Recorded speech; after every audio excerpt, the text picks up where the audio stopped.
beautiful night for baseball. And live from Camelback Ranch in Glendale, Arizona, Sportsnet LA presents the Los Angeles Dodgers and the Chicago Cubs. The Dodgers get ready for their 10th exhibition game of the 2016 season.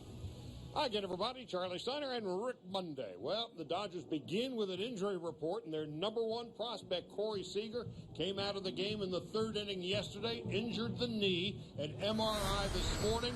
They were fearing the worst, but actually they got all in all pretty good news. Well, the good news is it's going to be a week, maybe 2 weeks at the outset.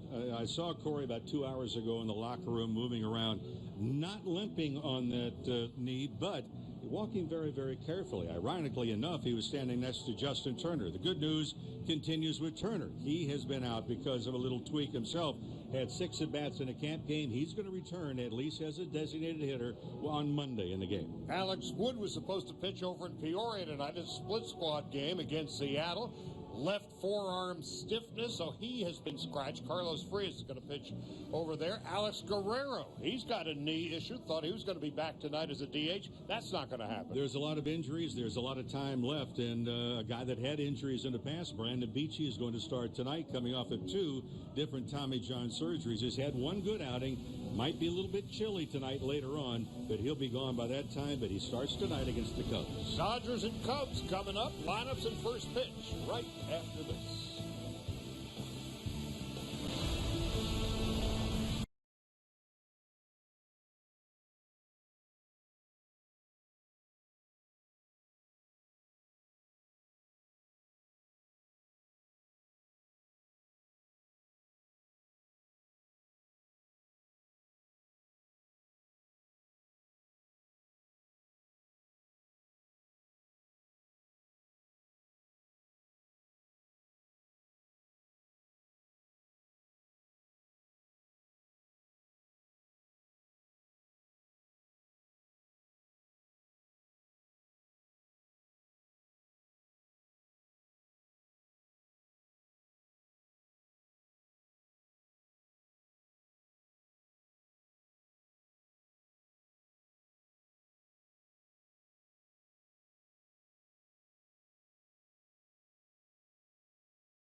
In a sellout crowd tonight as the Dodgers host the Chicago Cubs here.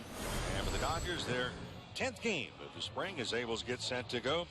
It's going to be Brandon Beachy tonight getting his start for the Dodgers. Second outing that he's had for the boys in blue. And it's going to be Trevor Cahill on the mound for the Chicago Cubs. The first night game of the spring. As a reminder also, we will join you tomorrow at 12:30 with a pregame show. First pitch at 1:10 from Salt River Fields in Scottsdale against the Rockies. And a reminder also on the West Coast, set your clocks ahead 1 hour tonight. And make sure you do not miss us tomorrow at 12:30 from Scottsdale. The Dodgers, a record of 5 wins, 2 losses, and a couple of ties. Do the numbers mean anything? No, not really.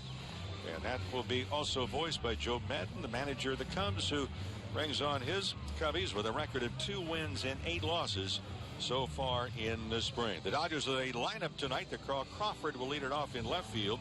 Batting second and playing in center, Jock Peterson. Yasiel Puig bats third, playing in right field. The designated hitter, Adrian Gonzalez. Chase Utley will get the start at third base. Doing the catching, Austin Barnes. Cody Bellinger will be at first. At shortstop, Charlie Culberson. Micah Johnson will bat in the 9 position. He will be at second base. And Beachy, as we mentioned, after 2 Tommy John surgeries, will be on the mound against Chicago. The Dodgers in the background taking the field. And the umpiring crew tonight. Brian Knight will work the plate. He'll call the balls and strikes on the bases. Quinn Wolcott, Adam Hamari, and Ben May will be on the base pass. So the Dodgers will continue on. And tonight it is expected to get a little bit of chilly. So both the dugouts, the Dodgers in their third base home dugout, also wrapped up in some jackets. They're expecting temperatures maybe to get down to 48 degrees later on tonight here in the Valley of the Sun. For Beachy, began last year on the disabled list. Made 2 starts when he finally came back, and then was sent down to AAA. And as we mentioned before, he's had 2 different Tommy John surgeries and coming back in fine fashion so far in the spring. Kershaw tomorrow against Jordan Lyles in that matchup. Dodgers against the Rockies. And for the Chicago Cubs, they have plenty of players. Both of these teams, by the way, played split squad contest. In fact, the Dodgers just about set to go over in Peoria against the Mariners as we speak. The Cubs already had a game earlier today. Chicago, no shortage of players. They have 68 players in camp. 35 of those are pitchers. So for Joe Madden, last year's National League Manager of the Year, has plenty of people to pick from. And for the Cubs, coming off a 97-win season just last year. So they will have a full contingent of players, including at the top of their lineup. It'll be Ben Zobrist, Addison Russell, Chris Bryant starting, Miguel Montero, and then the host of other players that will fill in. But they bring in 4 regulars, and they are really at the top of their lineup. We're all set to go. Sellout crowd here at Camelback Ranch, Glendale. The lights are on, and there is somebody home, Charlie. It's going to be sellout and standing room only. Everybody's home. It's the second consecutive sellout for the Dodgers, who sold out to join yesterday afternoon against the Angels, and tomorrow the Dodgers will be over in Talking Stick facing the Colorado Rockies. So the Dodgers are on the field, and Brandon Beachy with much to prove, not only to the Dodgers, and make sure that that Tommy John surgery, surgically repaired for the second time, is okay, and more importantly, inside his own head and that right elbow. And here comes the first pitch of the game to Ben Zobrist. Takes high and away, 1 ball and no strikes. Beachy, 6'2", 220. He's 29 years of age. And so the Dodgers hoping that he is healthy, and they're certainly going to need him this year as he delivers a strike. And it's 1-1. Well, with Brett Anderson gone for months, 3, 4, 5, we'll all find out together when he comes back. But in the meantime, there is a glaring vacancy sign in the Dodger rotation for that number 5 spot. Here's the 1-1, high and away, 2 balls and a strike. Injun Ryu, of course, he's gone at least until sometime in May and perhaps beyond. They don't know for sure. Zobrist 1 for 11 this spring. Beachy into the wind, and there's a high fly ball into right center field. That is well hit, and that's going to drop between Crawford and Peterson and arrive at the wall on 1 up, and Zobrist is aboard with a leadoff double. Not as windy right now as the start of this ball game as it was earlier today. It was about 14-15 miles an hour from the west. That means here in the stadium it's blowing out a little bit towards left center field, but it's dropped off rather reasonable, about 5 or 6 miles an hour now. But it's a chilly night, and of course when the sun goes down in the desert, it gets chilly in a hurry. Addison Russell stepping in. He's 3 for 12 this spring. Right-handed batter. Dodgers have practically a shift on. Charlie Culberson is shaded toward second base from his shortstop spot. And Russell takes a strike. It's 0-1.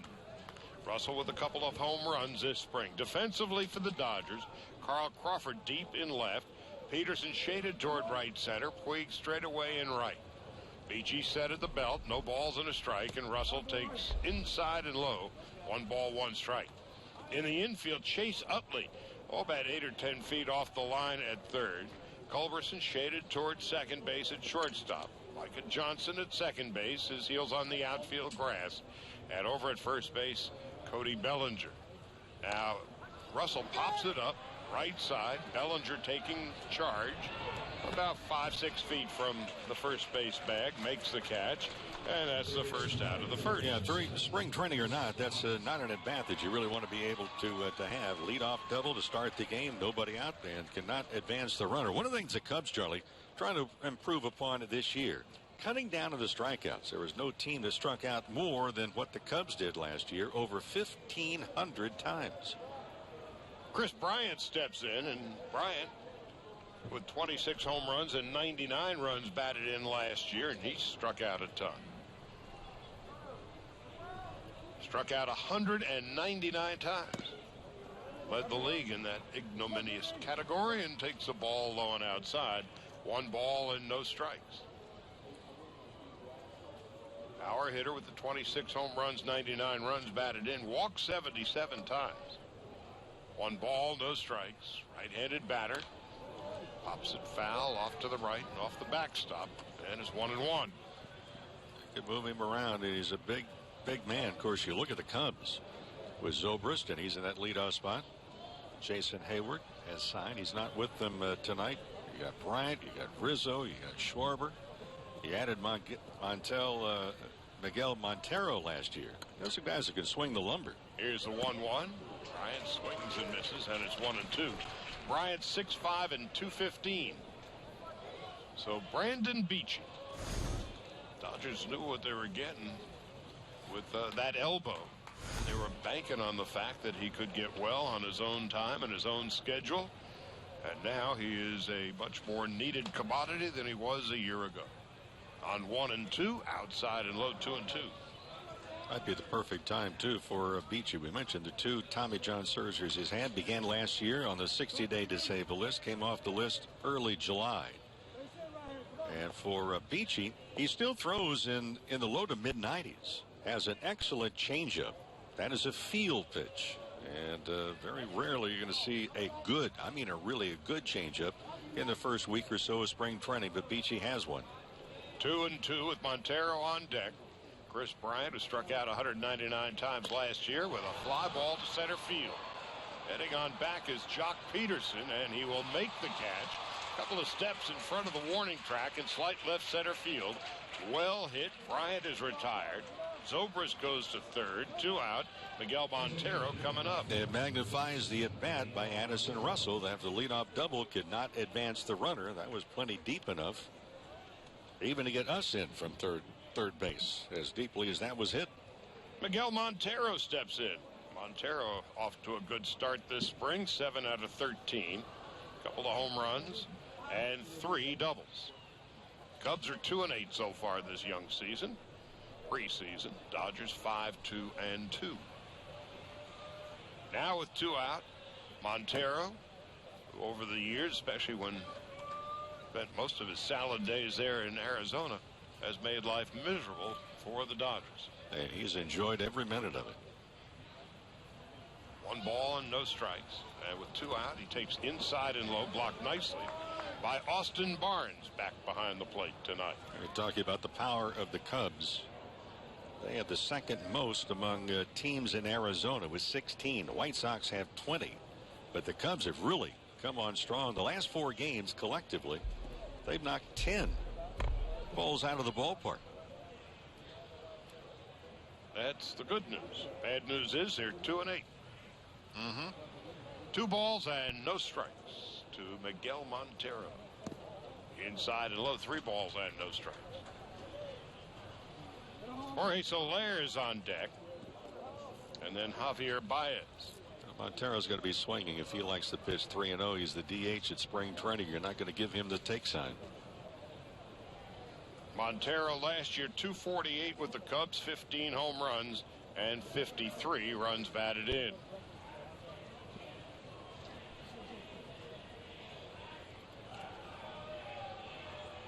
Now the 3-0. Montero takes a 4-pitch walk. It was high. Talking to Dave Roberts this afternoon for a time. He's talking about Beachy, and he was saying that, right now the ball, as they say, is coming out of his hands rather easily. But at this point, command and control are an issue, as well you would expect. That's why game situations are so important, and this is the second start that he's had.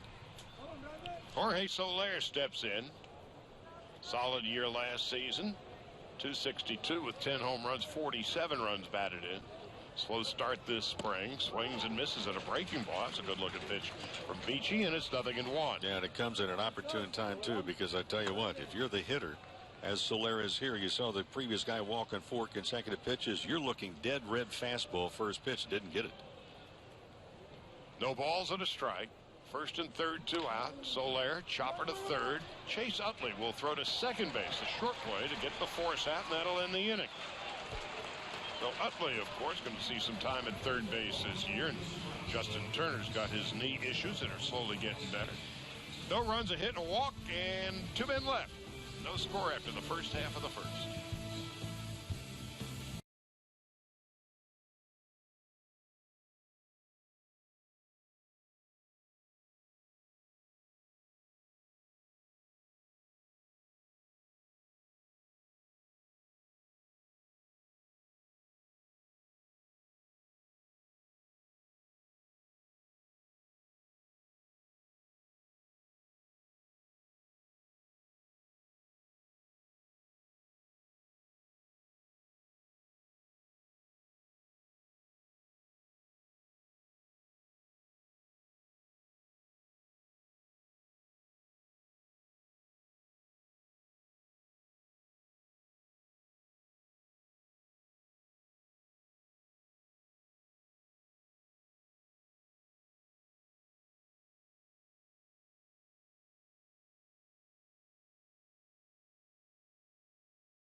The veteran Trevor Cahill, who had quite a journey last year. He appeared with 6 different teams, including 4 minor league clubs. Braves, Dodgers, and Cubs, among others. And then he found his way when he got to Chicago late in the year, out of the bullpen. And he was a very good middle reliever. Made 11 appearances and an ERA of just 2.12. Carl Crawford leads off and takes a big hack and comes up empty. No balls and a strike. Crawford 3 for 12 this spring. All 3 are, well, had 2 singles and a triple, in fact. So it'll be Crawford, Jock Peterson, and Yasiel Puig. Cahill misses outside, and it's 1-1. Cahill, you hear hitters that will say he throws a heavy ball. 2 balls and a strike. And so his function with the Cubs is, I think, somewhat comparable to what Joe Blanton's function will be with the Dodgers this year. Middle relief. And a ball inside and low to Crawford. It's 3-1. And what Madden likes about Cahill also is that not only in that middle relief role, if needed, they can count upon him for 3 innings. As is the case with Blanton, who's scheduled to pitch tonight. And a ground ball to short. On the second hop, it's picked up by Addison Russell. Throws across the diamond. Crawford is retired. First out at the bottom of the first. Now Jock Peterson coming up. Jock is 4 for 12. 1 home run, 1 RBI. Puig on deck, Gonzalez to follow. Then Utley, Barnes, Bellinger, Culberson, and Micah Johnson. Dave Roberts, of course, a rookie skipper. Peterson lays off the pitch, down and away, 1 ball, no strikes. The Cubs have the big shift on. Well, if this is a simulcast, and those that saw the picture and the very first pitch to Jock Peterson, you have the leg kick again, not as high, but his weight was going towards the first base bag. 1-0 is a strike on the outside corner, 1-1. Second pitch, the balance was there. The first pitch, there was no chance at all to hit the ball. Not when you're falling away from a pitch. Albert Almora, the center fielder, is playing toward left center, so there's a sizable gap between him and right fielder Juan Carlos Perez. Call strike to Peterson, and it's 1-2. That's a good curveball by Cahill right there. Started outside, came back and got the corner. 1-2 to Peterson. Takes inside and low, 2-2. What I'm seeing so far with Jock Peterson, the balance is much better than what we saw Sunday over in Scottsdale against the Giants. And you see every day as Jock is buying into the new system now. The 2-2 fouls it off to the left and out of play. But there's a word that comes up: repeatability. How often can you repeat it as a hitter? The leg kick has changed. He starts with his front toe off the ground. The leg kick is not nearly as high as it has been. That ball was in on his hands a little bit more. The timing is still an issue. The balance is still an issue. 2-2. A slow roller to the first baseman. Baez picks it up, throws across his body with Cahill covering it first. They get Peterson. There's 2 out. I watched Peterson also in batting practice today, and he looks so much more comfortable today in batting practice than what I remember seeing him 4 or 5 days ago, which is kind of norm in spring training. So with Peterson, he's on the right track. It's going to take a few more games. But every game, Charlie, we're beginning to see the pieces fall into place. Yasiel Puig steps in. Puig is 4 for 11. That's 364 this spring.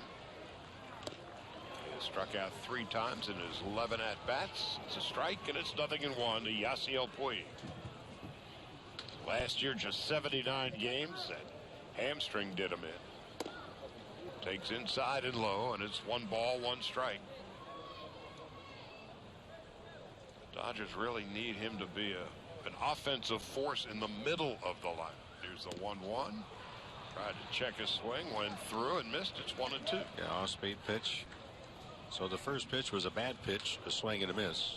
Laid off the next pitch and then gets himself in a hole now, 1-2. With 2 out in the bottom of the first and no score. Cahill stands on the first base side of the rubber. Takes too much time for Puig's liking. He steps out of the box. Now he's back in. And the 1-2. Cahill to Puig.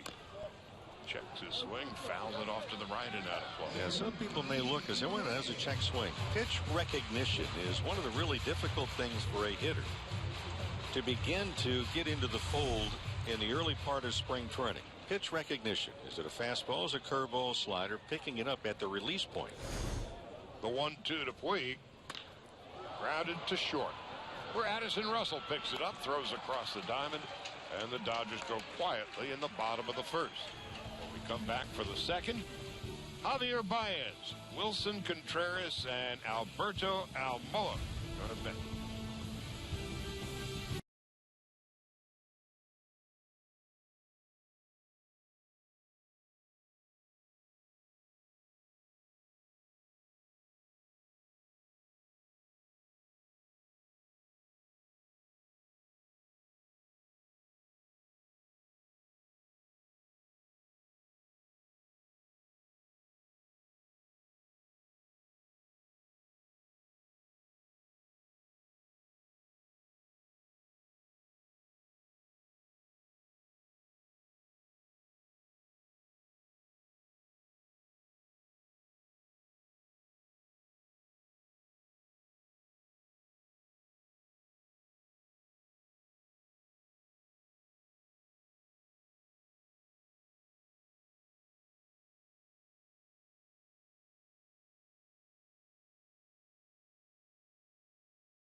Chilly night in the desert as the Dodgers and Cubs get ready for the second inning. Brandon Beachy gave up a leadoff double in the first. A 2-out walk to Montero would get Soler to bounce to third to end the inning. So here's Baez at 4 out of 15 so far this spring with a home run, couple of RBIs. Takes high, 1 ball and no strikes. Baez grew up in Puerto Rico. He has been hit with a pitch, and he has just an ear flap on his helmet. He has basically a portion that comes over in front of his mouth. 1 ball and 1 strike. Signed out of high school. He was a #1 pick 5 years ago. Hit .289 last year, 28 games at the big league level. Swings and misses, and it's 1-2. How's this for his senior year in high school? All he hit was .771. He was 64 hits and 83 at bats, had 22 home runs, stole 28 bases.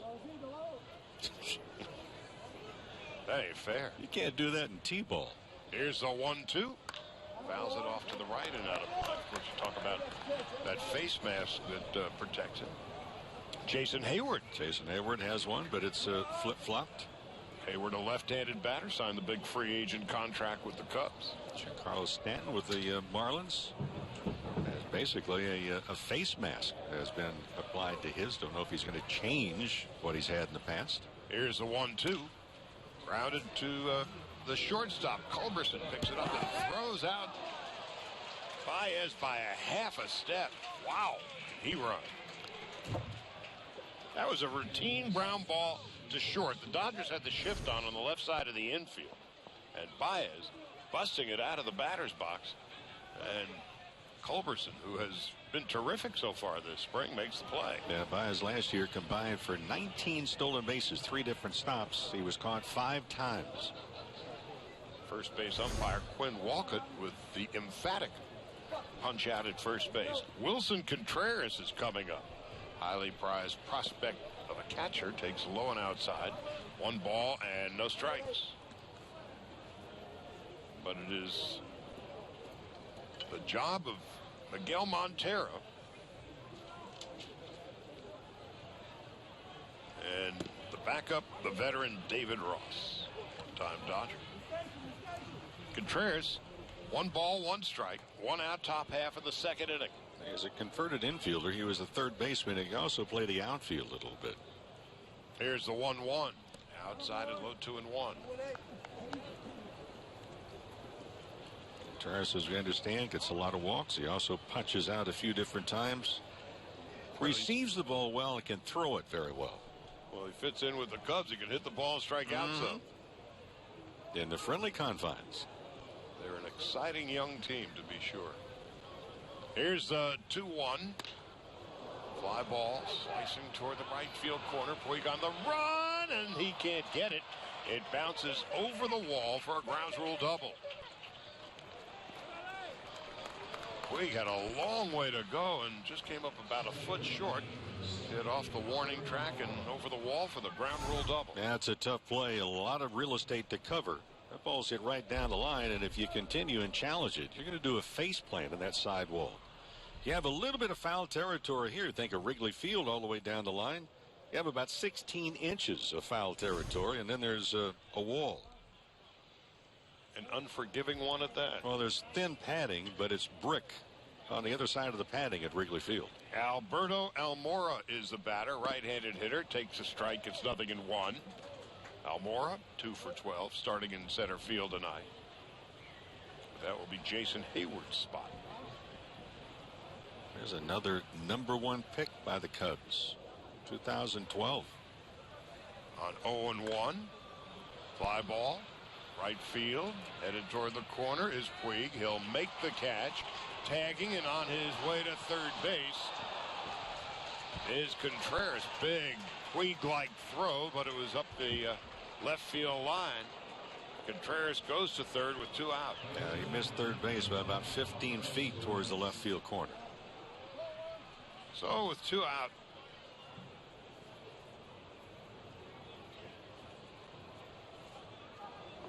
that'll bring up Juan Carlos Perez.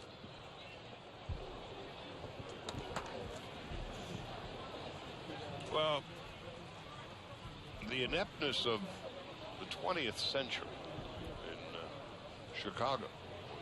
Jack Brickhouse famously said anybody could have a bad century. Well, all those draft picks And under the nurturing little bunt back to the box. Beachy will pick it up and throw out Perez. That'll end the inning. The Cubs are coming together, and they look like they're going to be a force for years to come. No runs, 1 hit, 1 man left after an inning and a half. No score from Glendale.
Third sellout of the spring here at Camelback Ranch, second in as many days or nights as the case may be. As the Dodgers and Cubs are scoreless, we go to the bottom of the second, and here is Adrian Gonzalez, who will be leaving the team later in the week to join Team Mexico in the World Baseball Classic. Mexico, a surprising loser in the last WBC, now in a qualifying round. And Adrian, the manager of Team Mexico, is his brother, Edgar. So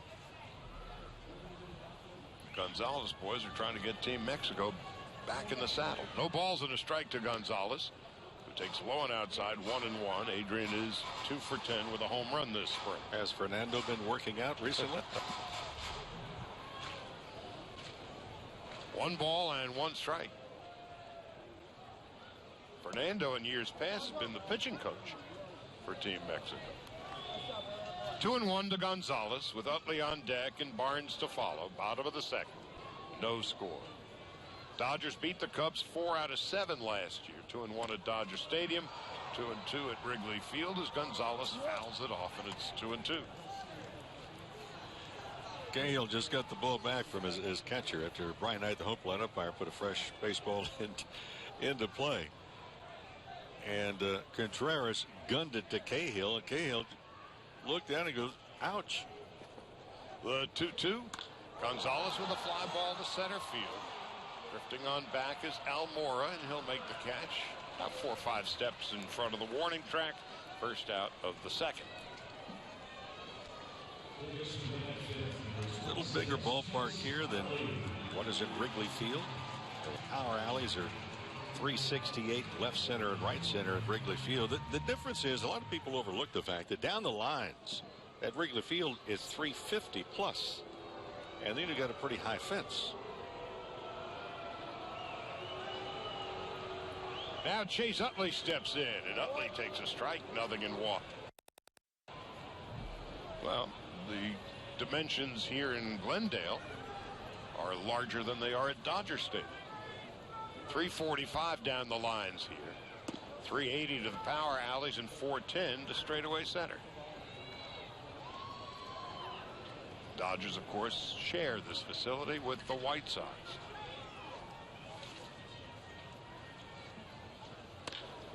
And there's a fly ball well hit to left center field. On his horse is Almora, and he can't get it. It bounces off the wall. On his way to third base now is Chase Utley with a sliding triple.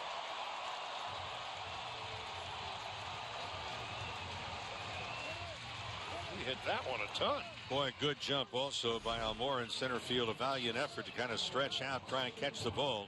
Good job by Utley. The ball was low and away from him. Almora comes over. He was about 3 feet from the ball. It was bobbled temporarily by Solar, the left fielder.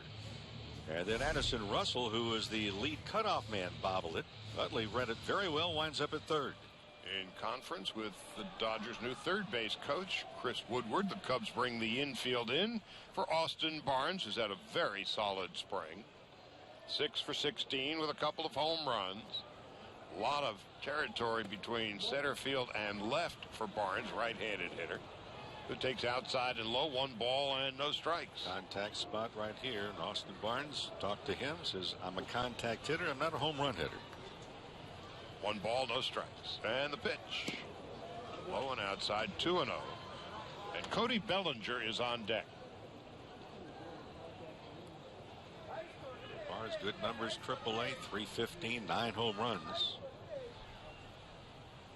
So Cahill's gone back-to-back breaking balls, Charlie, in this at bat. On 2-0. It's a call strike, 2-1. Yeah, keep the ball away from him. I think Cahill's hoping that Barnes might try and pull the ball.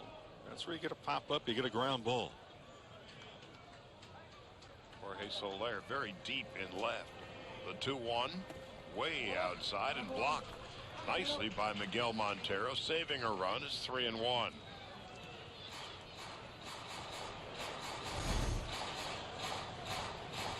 Forgive me, it's Wilson Contreras behind the plate. Montero is a designated hitter tonight. Well, he handled that ball well for a converted third baseman. 3-1. Cahill delivers, and Barnes takes low and outside, ball 4. That was a terrific bat by Austin Barnes because he did not get over anxious. Here so many times I'll say, well, don't be in a hurry to hit the ball. And that's exactly what Barnes did not go fishing at the first pitch. Cahill just try to keep going, breaking ball away, and Barnes is not fishing. Well, here's one of the more interesting prospects in the Dodger organization, Cody Bellinger. 6 for 11 this spring. Has walked twice, struck out once. And Bellinger with an uppercut, swing and a miss, and it's 0-1. 6 for 11, that's a .545 batting average. And had a big year at Rancho last year with 30 home runs and 103 runs batted in. Left-handed hitter, slightly open stance. First and third, 1 out. Cahill delivers, swing and a miss, and it's 0-2. Breaking ball took something off of it. It's a good pitch by Cahill going inside the left-handed hitters. Really, from a left-hander, you see that right-hander. The breaking ball that comes in and low is a little hard to lay off of. Bellinger, that uppercut swing, struck out 150 times last year, 128 games. Now, the question is going to be the uppercut. How does he handle? Haven't really seen the ball up and in on him yet. 1-2, first and third, 1 gone. Inside and low, and it gets past Contreras. On his way home is Utley, and he beats the throw. Now on his way to third base, and beating the throw there is Austin Barnes. The Dodgers take a 1-0 lead on the wild pitch. In the first broadcast, the very first game, we talked about Dave Roberts addressing the fact during the offseason, looking at a lot of numbers. He said, guys, we have to change our base running. Dodgers did not run the bases particularly well. They were not that aggressive. Utley and a runner at third base, really on the base anywhere. You see the ball in the dirt, you anticipate a wild pitch. Utley gets an excellent jump. And then Barnes, stretching his legs, gets a good read. Dodgers get a run, and they still have a runner at third base now. Count is 1-2 to Bellinger, and with Barnes now at third, Joe Madden brings the infield in. And here's the pitch to Bellinger. Inside and low, and it's 2-2. Final word on that. That is such good and aggressive base running by anticipation.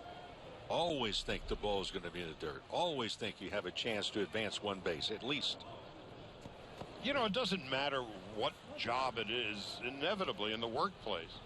The personality of the office, in this case a ball club, is reflective of the boss. There's a 2-2. Bellinger takes a call strike 3 on the inside corner. Don Mattingly, when he played, was essentially a station-to-station player. Didn't run a lot. Was a terrific hitter. Sound fundamentally. Dave Roberts was always scrappy. Always try to find some advantage with his speed and his daring. And the Dodgers early on in spring are reflective of his personality. Yeah, looking for an opening, and you do it with anticipation. Now with 2 out, Charlie Culberson takes low and outside. 1 ball, no strikes. We'll be seeing a lot of Culberson, I suspect, over the next couple of weeks. What with Corey Seager having had an MRI today, sprained knee. The Dodgers feel it could have been a whole lot worse. And there's another wild pitch going to the backstop, and coming in to score is Barnes. And the Dodgers take a 2-0 lead. I was watching Barnes on his leadoff at third base. It was picture perfect to begin with. You're still taking steps. You're anticipating. You want the right foot to come down on the ground when that ball would reach home plate. But Barnes is edging off. As Cahill delivers, Barnes still takes another thing. And he was anticipating. And it pays off, and good base running really here in the inning. So the Dodgers with a couple of runs in and a 1-hopper to third. Culberson is going to be thrown out by Bryant, and that's going to end the inning. But the Dodgers come up with a couple of runs, 1 hit, 1 walk, and 2 wild pitches, and lead 2-0 after 2. If the Dodge brothers walked in.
The Los Angeles Dodgers may not be reproduced or retransmitted in any form, and the accounts and descriptions of the game may not be disseminated without the express written consent of the Dodgers.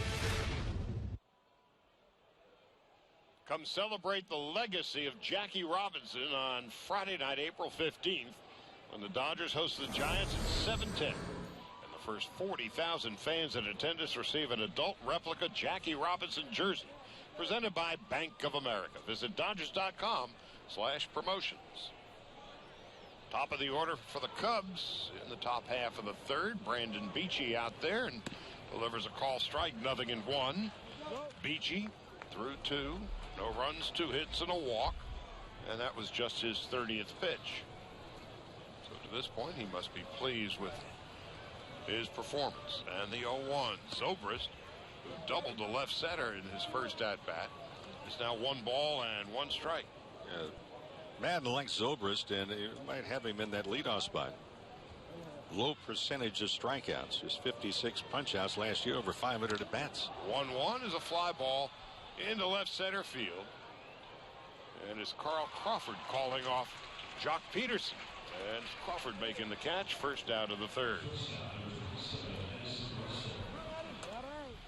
Zobrist, one of the game's elite utility men, but the Cubs see him as their everyday second baseman. Well, they signed him to a 4-year deal.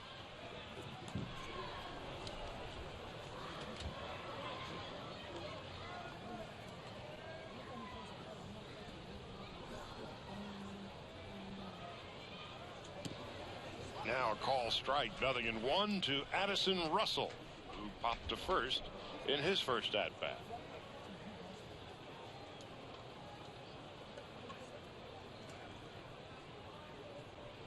The 0-1 on the way. Is under the knees. 1 ball, 1 strike. Beachy, a good outing right here. The leadoff double in the first inning, and then got 2 of the next 3. There was a walk and then a ground out as well. And in his 3rd inning in this game. Here's the 1-1. And a pop foul over our heads, out of play. And it's 1-2. Russell won the job from Starlin Castro. Castro would be traded to the Yankees for a pitcher, Adam Warren, who we will see later tonight.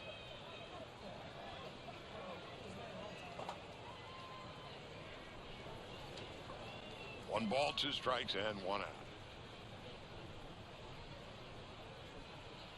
Beachy to Barnes. It's in the dirt. And it's 2 balls and 2 strikes.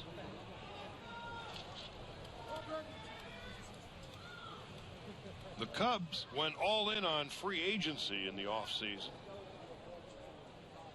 Jason Hayward, of course, was the big catch. Ben Zobrist as well, and John Lackey. Here's a 2-2. Swung on and missed, strike 3. Fastball upstairs, so Beachy has turned in a solid 2 2/3 to this point. Barnes moving inside and outside. That was a hanging breaking ball just upstairs, but Russell could not lay off of it. That breaking ball, from a hitter standpoint, it comes in, it looks like a beach ball. And when you swing and miss at it, that beach ball gets deflated in a hurry. Oh, the humanity. Chris Bryant stepping in. He flied to center field in his first at-bat. Crawford very deep in left. A ball in the dirt. 1 ball, no strikes. Jock Peterson shaded toward right center.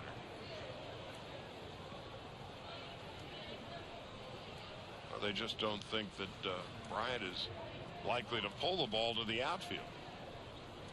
Yet the infield has a shift on the left side. And Bryant takes up and in, and it's 2-0. He's an interesting player. Bryant arrived in April. He did not disappoint either. 275, 26 home runs. And 1 RBI shy of the century mark. And a fly ball into right center field. Puig taking charge. He's there, and he's got it. And Brandon Beachy retires the Cubs in order, and if his night is done after 3, it's been a good night indeed. We'll go to the bottom of the 3rd.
Now Brandon Beachy threw 11 pitches in the 3rd.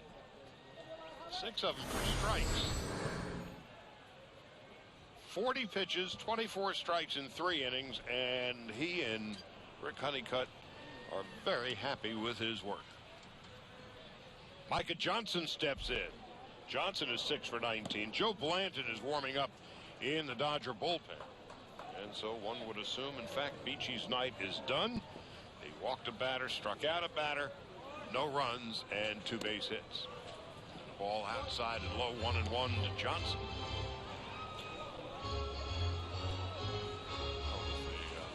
Long-term injury to Brett Anderson. Dodgers hoping somebody can step in to the fray, and Beachy to this point outstanding tonight. Trevor Cahill, 2 balls and a strike to Johnson, with Carl Crawford and Jock Peterson to follow. Hard ground ball, base hit into right field past the diving Javier Baez. And for Micah Johnson, that's his 7th hit this spring in 20 at-bats. Yeah, and he can run a little bit on top of it.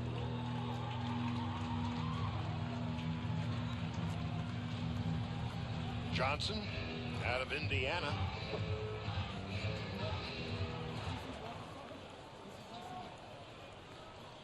Jose Vizcaíno is the first base coach tonight. George Lombard is, there goes the runner. Throw down to second base, and Johnson is out, and by a goodly sum.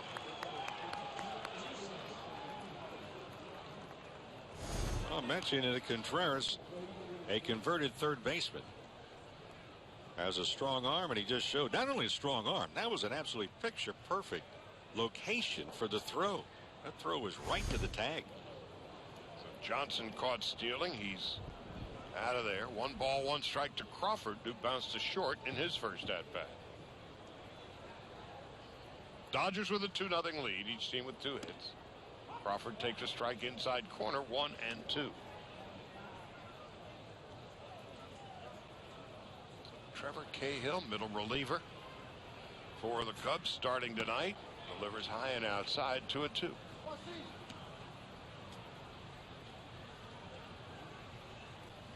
He has found his way in Chicago in the middle of the Cub bullpen. Crawford with a ground ball to third, backhanded by Bryant, long throw, and Crawford is out by a step. 2 gone.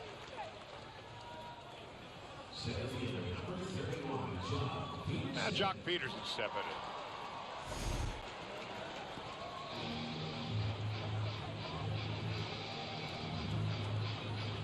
Well, this Cub team, on paper, come opening day, will have Bryant at third, Addison Russell at short, Zobrist at second, and Anthony Rizzo at first. Rizzo not here tonight. And the outfield of Kyle Schwarber in left.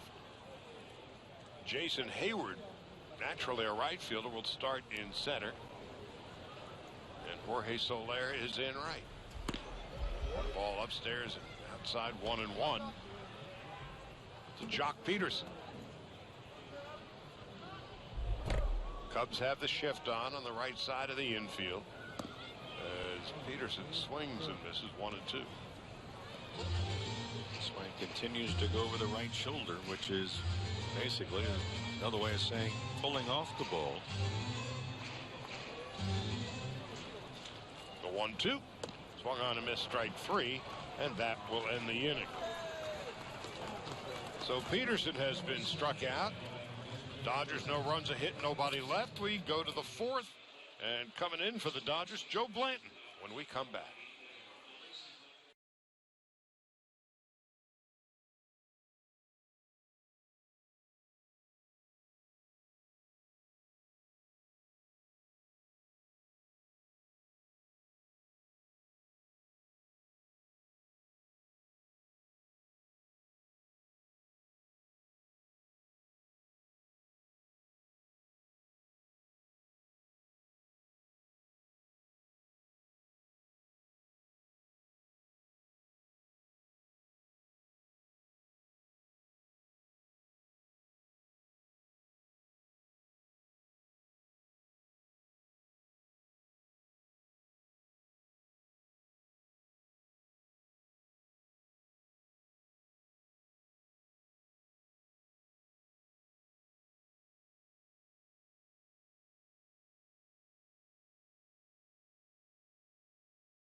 job that Brandon Beachy turned in tonight. 3 innings, no runs, 2 hits, a strikeout, and a walk.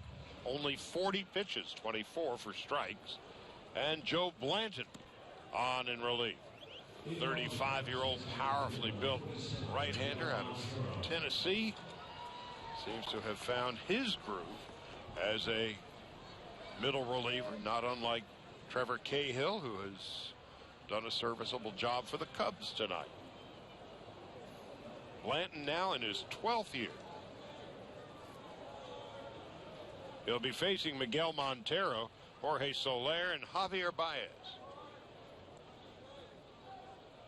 First pitch from Blanton. The righty deals. High and inside. 1 ball, no strikes. Last year, divided time with Kansas City and Pittsburgh. A big swing and a miss from the left-handed Montero. 1-1. Went 7-2 with 2 saves and a .284 ERA. 36 appearances, 4 starts. But he seems to have found a new home, not unlike Cahill.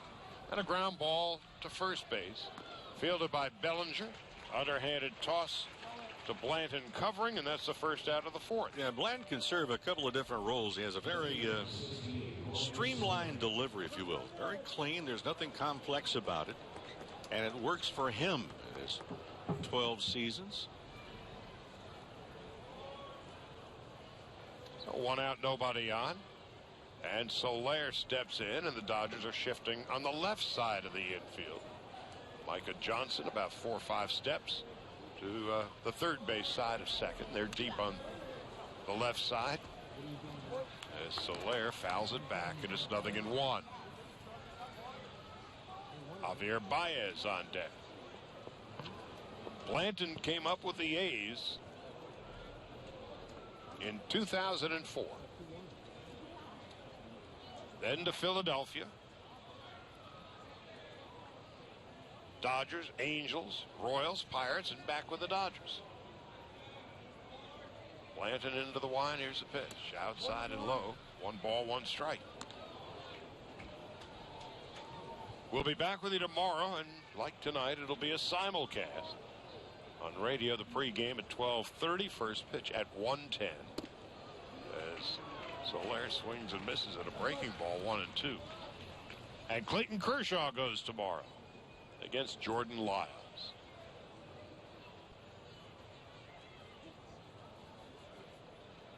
Blanton on 1 and 2. Here's the pitch. Way outside. 2-2.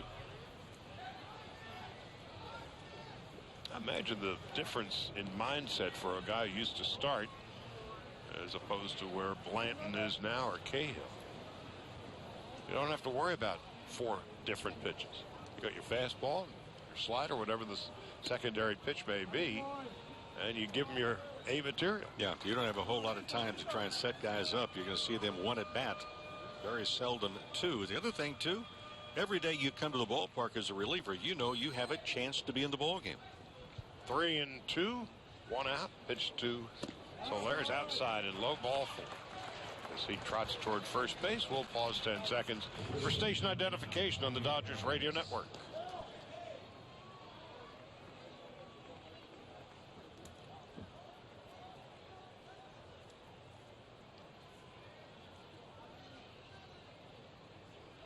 Charlie Stoddard, Rick Monday, coming to you from Camelback Ranch, Glendale, Arizona.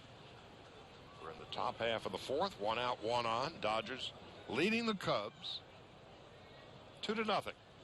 Javier Baez stepping in. He bounces short in his first at bat. Squares the bunt, takes it back. Low and outside. 1 ball, no strikes.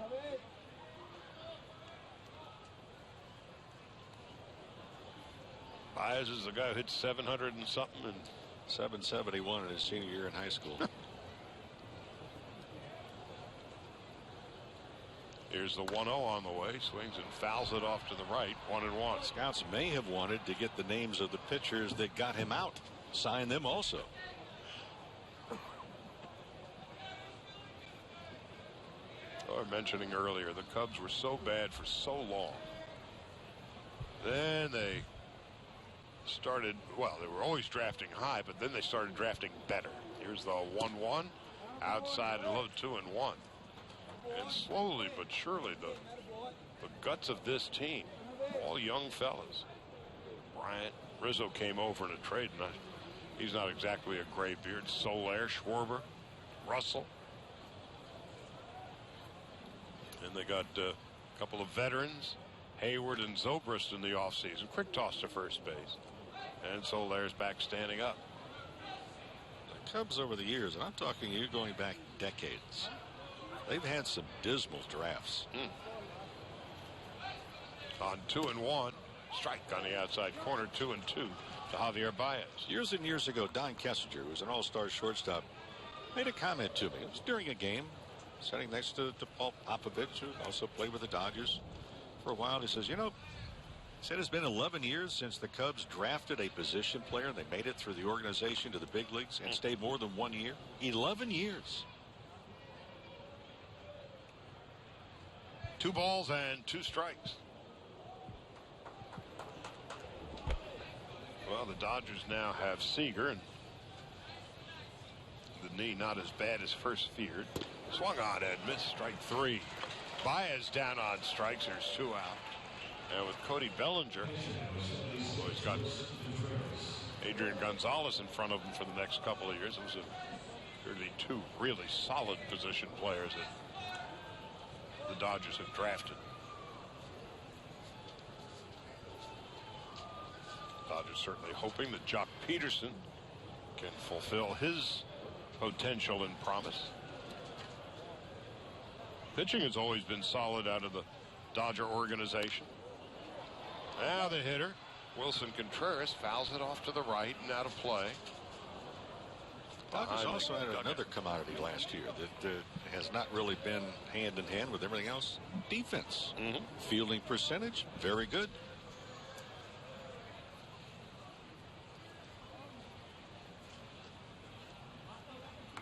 Two out. Soler's at first, being held on by Bellinger. Blanton set. Here's the pitch. Ground ball, base hit. Past a diving Micah Johnson into center field. That nearly got a piece of Joe Blanton. First and second, 2 out. So Contreras is 2 for 2. Breaking ball, and it stayed up in the zone a little bit too long. Charlie Culberson comes over and has a brief conversation with Blanton. Cubs first and second, 2 out. And Alberto Almora stepping in. Almora starting in center field with Jason Hayward taking the night off, and a ground ball to short. Nice easy hop for Culberson. Underhanded toss to Micah Johnson at second base. Battle in the inning. No runs, a hit, a walk, and 2 left. After 3.5, Dodgers 2, Cubs nothing.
Right-hander Adam Warren is now on in relief as Trevor Cahill turned in 3 serviceable innings, 2 runs, 2 hits. But 2 wild pitches would cost him dearly.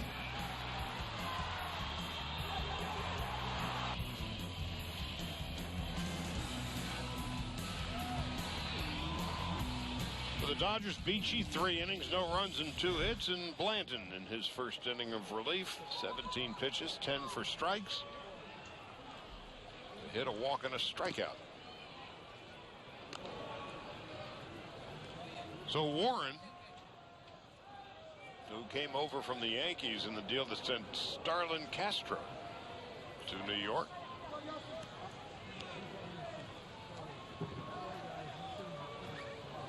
Now, whether or not Warren will be with the big club, more than likely out of the bullpen this year. And the right-hander deals. Call strike, 0-1. Yasiel Puig leading it off for the Dodgers. And the Cubs essentially have a shift on for him. Now the second baseman, Zobrist, moves a step toward right, and there's a line drive, but right into the glove of the shortstop, Addison Russell. Puig is retired, 1 out, and nobody else. Spring training or not, you got to hang with him. Line drive and nothing to show for it. Other than the fact you take back to the dugout. Look, it was a pretty good swing, ball out away, stayed right on top of it. Russell could not have been any more perfectly positioned. Adrian Gonzalez steps in. Gonzalez 2 for 11 so far this spring. Takes outside and low, 1 ball and no strikes.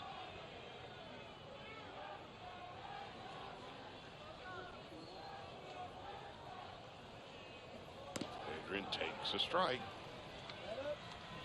And it's 1-1.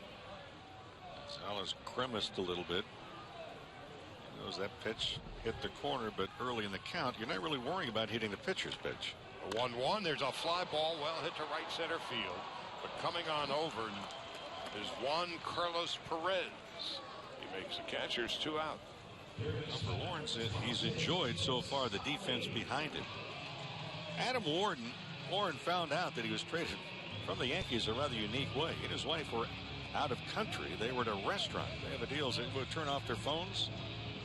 They were in a restaurant. There was a television that was tuned in to a sports ticker, and on the bottom crawl, he sees his own name. He's just been traded. Have a nice dinner. Bon appetit, darling. Chase Utley takes a strike. 0-1. Utley tripled and scored a run in his first at-bat, starting at third base. Justin Turner is going to DH on Monday, we understand. And then have a day off on Tuesday. If all goes according to plan, he'll DH again on Wednesday. And by the tail end of next week, they'll start playing games on a nearly everyday basis. Yeah, he had 6 at-bats in a camp game earlier today. 1 ball and 1 strike to Utley. 4 for 13 this spring. And he lines one toward left center field. Is going to drop in for a base hit. So Utley is 2 for 2.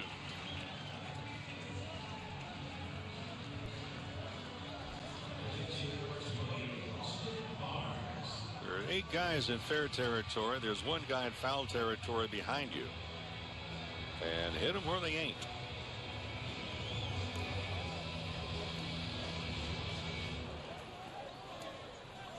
So with 2 gone, Austin Barnes steps in. Barnes walked in his first at-bat. And takes a strike, 0-1.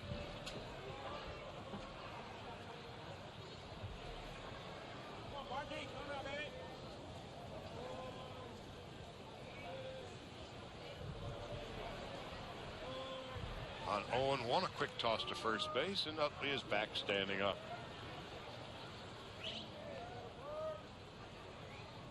So, of course, all charges were dropped against Chase Utley, and that hard slide from the playoffs, 2-game suspension, was lifted without a hearing. Oh, he'll hear it in New York. Oh, 1-1. He may feel it in New York.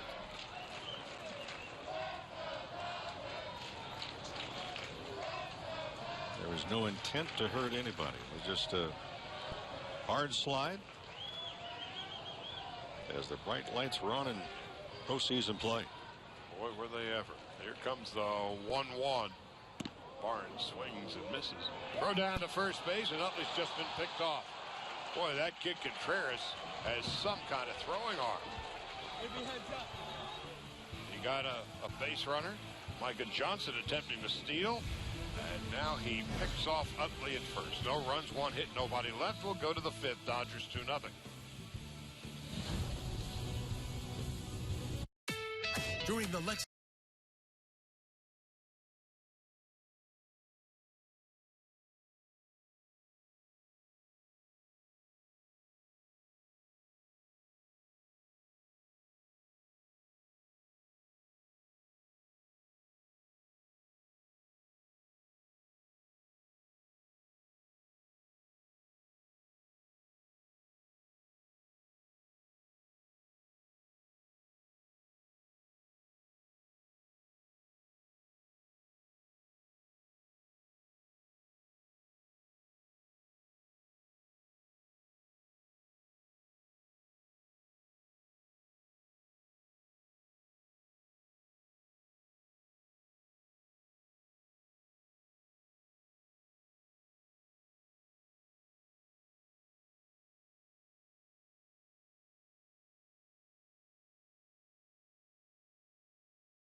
Joe Blanton beginning his 2nd inning of relief as we go to the top of the 5th. Dodgers 2 runs and 3 hits. Cubs no runs and 3. Juan Carlos Perez leads it off and takes a strike. It's 0-1. Top of the 5th is brought to you by the 2016 Chevy Silverado. Chevrolet, find new roads. Perez bounced back to the box in his first at bat. He swings and misses. And it's 0-2. Actually attempted a bunt and was thrown out by Brandon Beachy. Beachy, no runs, 2 hits in 3 innings. And here's Blanton in his 2nd inning of relief. Swinging a foul back to the screen. And the count holds at 0-2. Ben Zobrist is on deck. Addison Russell to follow.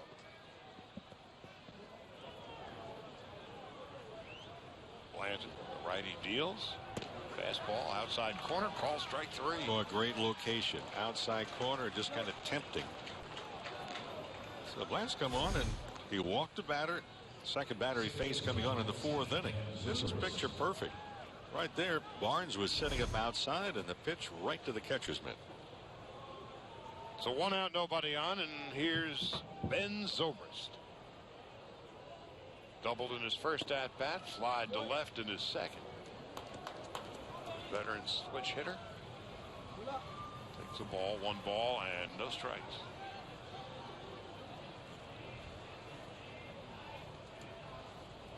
The 1-0. Tried to check his swing and went around half-heartedly. 1 ball and 1 strike, and a pitch down and in. I hear your guy again tonight. There is a vendor that works a lot of the spring training games. 1-1. Zobrist swings and misses 1 and 2. And his throat sounds like he gargles with razor blades.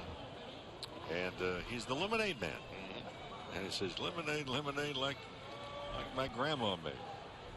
As long as it's his grandma. I don't remember my grandma making lemonade. But he's here. He's here early and often. And when he's not selling lemonade, he's got popcorn.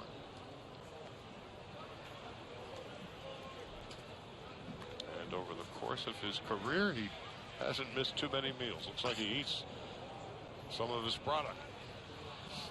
And I imagine he goes through some throat lozenges too, listening to it. Here's a 2-2 to Zobrist with one out and nobody on. Fouls it back and out of play. Isn't it amazing, though, when you go around to the different stadiums, even during the major league season, but primarily in spring training, because the venue is smaller, more intimate. You can hear people and see people, but it is amazing. You see the same people year in and year out. Yeah. Blanton misses inside and low 3-2. Who was the guy in Florida that used to wear that big orange dunce cap? Orange, kind of an elephant. Yeah. He's still working the games down in Jupiter and in Port St. Lucie. Zobrist on 3-2 takes a walk. Ball in the dirt, and it gets past Austin Barnes. So, one out and one on. Not only was that a bad-looking lid that fella had there in Vero down in South Florida, but it was ringed with perspiration stains. I mean, years of work went into that cap. It was so appetizing to get a hot dog from him. Yummy. You waited to be upwind before you ate it, though. Addison Russell takes high, 1 ball, no strike. I don't think you wanted to be downwind. Well, we have research more than you ever know. We just discovered the fella's name. Derek Moore, who was voted by somebody as a 2015 Major League Baseball best vendor. Gets our vote. Absolutely. What a rousing ovation. Known as the Lemonade Guy. Well, hopefully we get to hear him before the game is out. 2 balls and a strike. There he is. He's got his own T-shirt. The Lemonade Guy. Just like Grandma made. Has fun while he's doing it. Yeah. 2-2 now to Addison Russell, who has popped to first and has been struck out. You know, our crack research team. All leaves no stone unturned. Sometimes you wish they would. Addison Russell swings and misses at a breaking ball. He's been struck out for the 2nd time tonight. Yeah, Addison Russell might want to order a lemonade. 2 gone. And that's the 3rd strikeout for Blanton. And a breaking ball down and away. So with 2 out, here's Chris Bryant, who could hit him a long way. Fouls it back, and it's 0-1. His bat speed is just really something to watch. One of the things that you first notice, you see him on television, and when you see him in person, watched him at batting practice at Wrigley Field in Chicago, and you start to say, okay, fine. And bat speed, again, the definition of it is not related to how hard you're swinging. The 0-1. Popped up into short right center field. Puig taking charge, makes the catch. The inning is over. A good inning for Joe Blanton. No runs, no hits, a walk and a man left. After 4.5, Dodgers 2-0.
Guarantee your tickets to opening day with a 2016 Dodgers mini plan.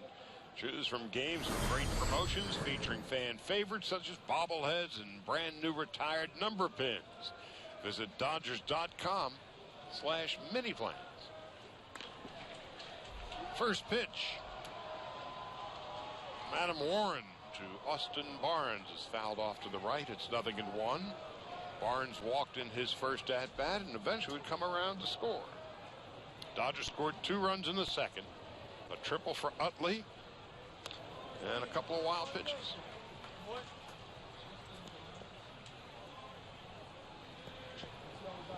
So Barnes leads it off with Bellinger on deck and Charlie Culberson to follow.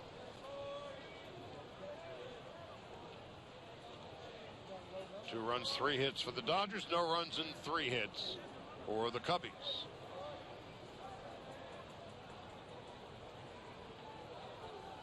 Barnes takes high and away. 1 ball, 2 strikes.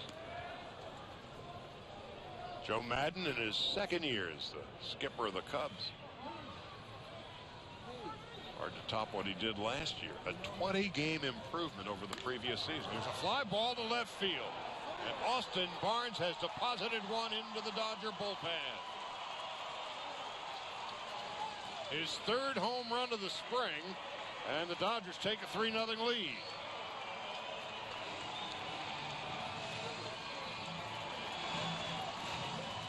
Terrific swing and great results. So Barnes walked. Very good walk his first at bat, and this time he can walk around the bases. Hanging curveball. Doesn't matter if it's spring training or regular season, you hit the hanger. But he was able to stay back and hit against a very firm front side. You don't hit on top of the front side, hit against it. And the Dodgers lead by 3, and Bellinger on the first pitch after the home run bounces to third, easily thrown out by Chris Bryant. First out of the 5th. That home run swing, and the Dodgers, like all clubs, they videotape it. That's a picture-perfect swing for Austin Barnes to look at, to decipher, and hopefully lock it in. Oh, you don't get the hanging curveball that often, but fundamentally, that was as clean of a swing as you could find. As he was telling you, he doesn't consider himself a home run hitter, but he's got 3 this spring. Hanging curveballs add some distance. Charlie Culberson swings and misses. 0-1. Culberson is 7 out of 16. Chris Hatcher is warming in the Dodger bullpen. Joe Blanton's 2 innings were solid. Culberson tried to check his swing, but went around on a pitch that was in on the fist, and it's 0-2.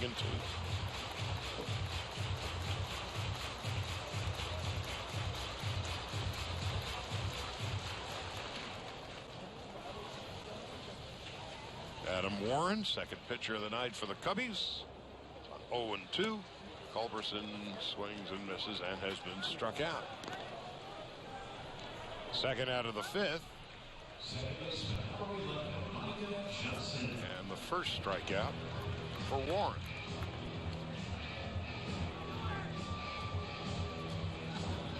So Blanton goes 2 innings. No runs and a hit.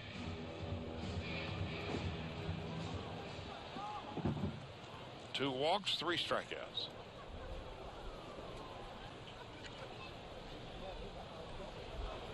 Micah Johnson, who singled in his first at-bat, is now 7 for 20.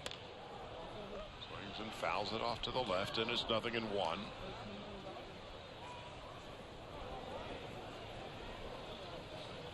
Well, it's getting chilly now.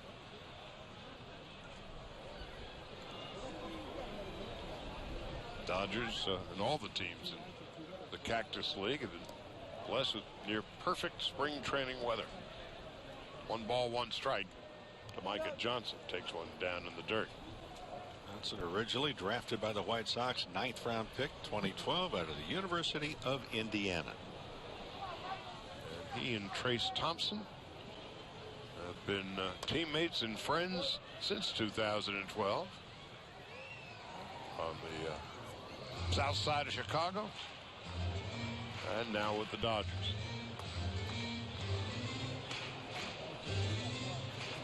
Trace Thompson has had a Good first couple of weeks for the Dodgers here in Arizona. 2 out, nobody on. Dodgers 3-0. Johnson takes under the knees and is now 2-2.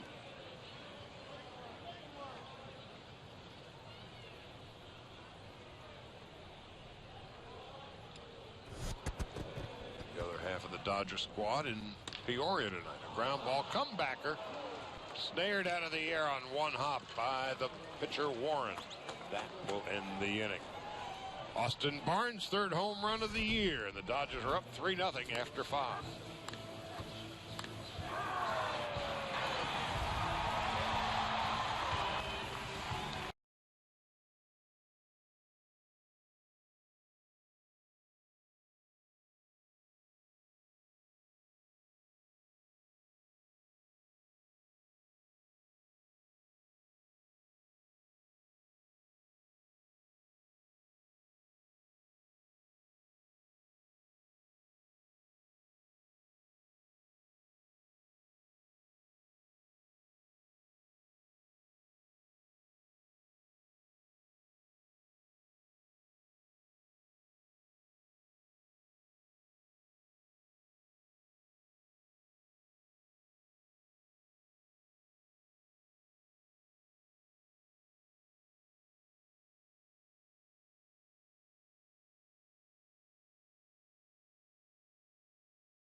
Just fine so far this spring. Joe Blanton was better than fine tonight. 2 innings, no runs and a hit, 3 strikeouts and 2 walks. So Blanton's night is done. Chris Hatcher is now on in relief, making his 3rd appearance of the spring. I think he got over the new kid on the block jitters when he first came over to the Dodgers, and by the second half of the season he really rounded into form. First pitch from Hatcher to Miguel Montero is lofted to left, where Carl Crawford makes an easy catch. 1 pitch, 1 out. Joining a new ball club takes you a while to learn all the different handshakes, and once you get that, you feel much more comfortable. Well, of course, he's relatively speaking new to the pitching trade. Yep. He was Hatcher the catcher. And he's got a great arm. And he was part of the package that would send D. Gordon to the Marlins. Austin Barnes came back here. Hatcher did. Kike Hernandez. Jorge Soler, 0 for 1 and a walk. 1 ball, no strikes, 1 out in the 6th. Dodgers 3-0. And Hatcher delivers a strike. 1 ball, 1 strike. Soler stands a long way from home plate. Normally you see a guy that stands that distance away from the plate, says dives into the ball. Here's a line drive, but right into the glove of Charlie Culberson. Soler is retired. There's 2 out.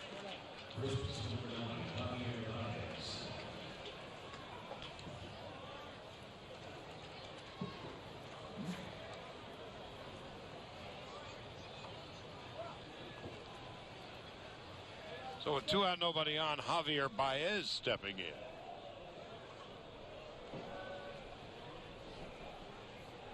Baez has bounced to short and has been struck out. Shift is on for the right-handed hitter. And a call strike, 0-1. Micah Johnson standing almost directly behind second base, leaving only Cody Bellinger on the right side of the infield.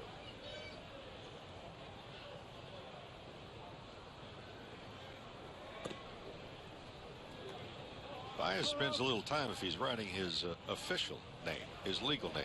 Javier Ednel Javier Baez. There are two Javiers in Two there? Javiers. 1 ball, 1 strike. Javi pops it foul behind the plate. Austin Barnes runs out of room.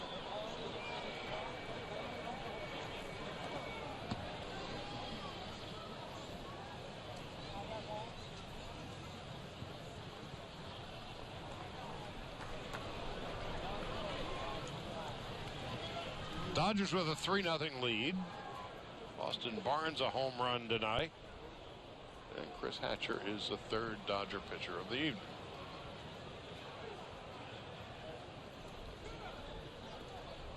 On 1 and 2. High and in. And some mustard on it. Just a wake-up call.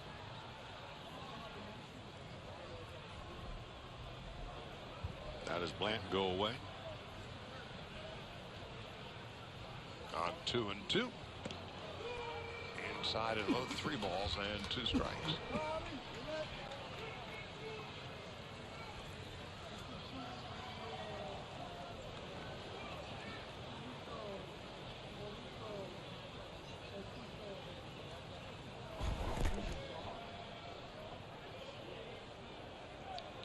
Hatcher on 3 and 2 with 2 out. Here's a pitch. Fly ball, right field. Drifting on in is Puig, and he's there to make the catch. And a 1-2-3 inning for Chris Hatcher. Nothing across for the Cubs after 5.5. Dodgers 3-0.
Wednesday, April the 13th, when the Dodgers host the Diamondbacks at 10 past 7.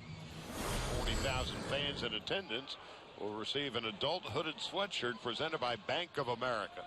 For tickets, visit Dodgers.com/promotions. Night like this sure come in handy. Carl Crawford leads off in the bottom of the 6th. Dodgers 3-0. Adam Warren in his 3rd inning of relief. Outfield straight away for Crawford, who takes inside, and it's 1-1. Jock Peterson on deck, Yasiel Puig to follow. Dodgers and Rockies tomorrow. Crawford swings and misses, and it's 1-2. It'll be a simulcast and on the radio pregame at 12:30. First pitch tomorrow is at 1:10. And Kershaw goes for the Dodgers. Crawford takes low and outside, 2-2.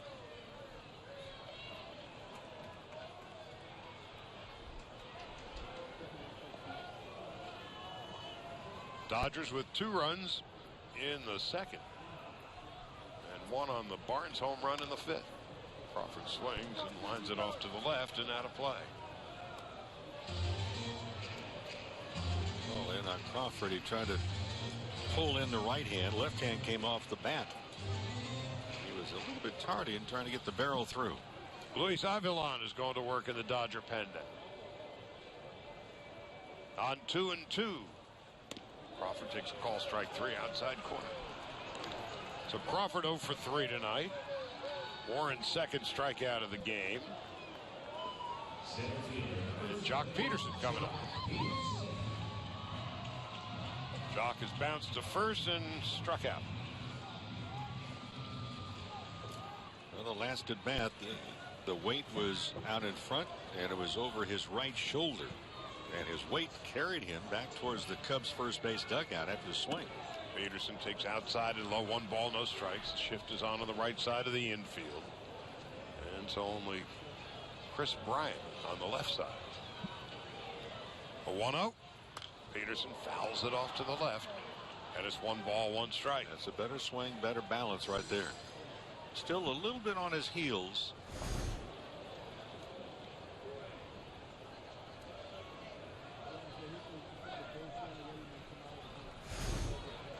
It's a better swing because it was against the front side, the swing, instead of on top of the front side.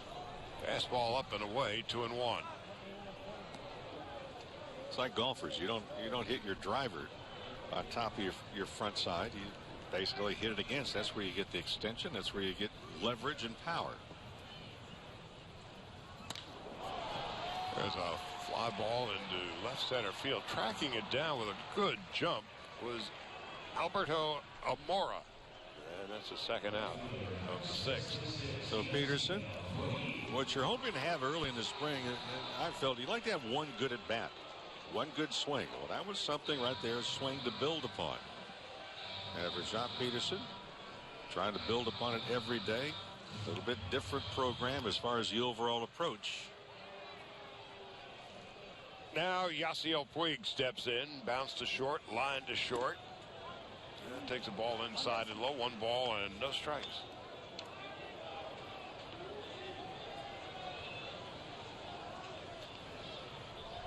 $13,120 watching it tonight here at Camelback Ranch. Second consecutive sellout. A cool but comfortable evening. Little or no breeze to speak of. Puig fouls it off. 1 ball, 2 strikes, and 2 out. That's called a little late to the dance as far as the swing, and some of the Cubs were standing on the steps with real good views. But until that one scattered them around. Too close for comfort. The 1-2 outside and low. 2 balls and 2 strikes to Yasiel Puig. Adrian Gonzalez on deck. That good seats, huh? Absolutely, until you get a screamer hit that way. Puig grounds it foul toward the Dodger dugout down the third base line.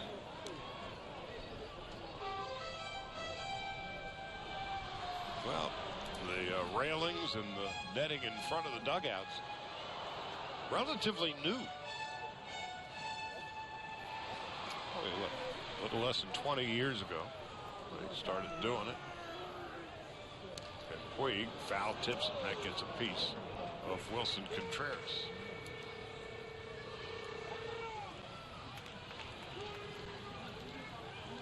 So in your day, you really had to be on your best behavior in the dugout when somebody was batting.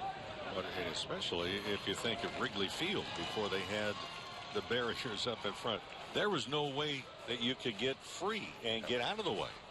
Captive audience in those dugouts. Well, in those days, you sat in the dugout. There was no railing to lean over. Here's a 2-2. Inside and low, 3-2. Wrigley Field, like Fenway, like Old Tiger Stadium. One thing you didn't want to do in those old dugouts is stand up in a hurry. Here's a 3-2. Foul. And leaning in, Javier Baez tries to make the catch, unable to do so. Yeah, just off the glove. Situation, a long run. You've got that rolled up tarpaulin that they use if by chance there's ever rain. And he did not go to the tarp to begin with and then look up. He made it a little bit more difficult of a play. Tough play, no question about it. But he's trying to find the ball, and then off the glove. You ever whack the top of your head in the dugout either at Wrigley or? Never did it at Holman Stadium in Vero Beach. Oof. There was no top to the dugout, remember? The sky's the limit. Yeah, absolutely. Wade bounces to short, routinely thrown out by Addison Russell. That ends the inning. Nothing across. Will go to the 7th. Dodgers 3 and the Cubs nothing.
Changes as we go to the top half of the 7th inning after Chris Hatcher goes an inning. Nothing across. And Luis Avilan is the new pitcher. Avilan, of course, came over from the Braves in that deal that brought Alex Wood over from Atlanta. Hector Oliveira went over there. And in the outfield now, a fellow who's ranked number 100 in prospects around Major League Baseball, Alex Verdugo. And Corey Brown takes over in right. So Peterson is done. Puig is done. And the Dodger outfield now consists of Carl Crawford in left, Alex Verdugo in center, and Corey Brown in right. And here comes Avilan's first pitch of the 7th. The hitter is Wilson Contreras. He squares to bunt. Takes a strike. It's 0-1. Contreras has had quite a good night tonight. Has shown off his throwing arm twice. Gunning down a couple of Dodger runners, and he's also 2 for 2. The 0-1 is a call strike. 1-1.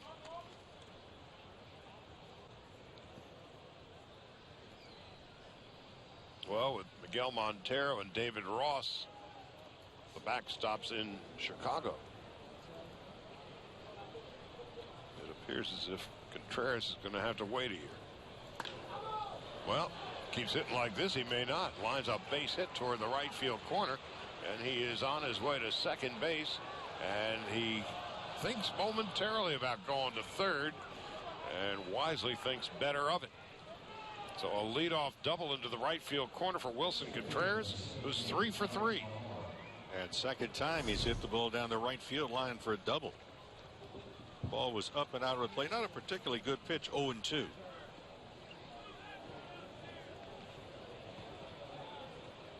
So he's had quite a good night, the young catcher. Alberto Almora stepping in. So Avalon gives up the leadoff double. The Dodger lead is 3-0. Almora 0 for 2 is flied to right and bounced to short. And gets a neat buckling breaking ball for a strike, and it's 0-1.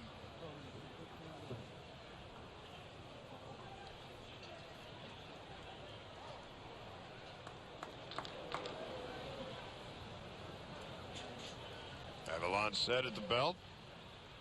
And here's the pitch. Ground ball, right side, gets the job done. Picked up by Johnson, throws to Bellinger. Contreras goes to third. Nice piece of hitting. 1 out. Runner at third. And Juan Carlos Perez coming up. Something the Cubs did not do in the first inning. A leadoff double by Ben Zobrist. Addison Russell failed to get the runner over. When you know it, the next hitter, Chris Bryant, had a long fly ball to center field for an out, but not going to score from second on a fly out. Perez normally has bounced out and has been struck out. Avalon set at the belt. Here's the pitch. Under the knees, 1 ball and no strikes.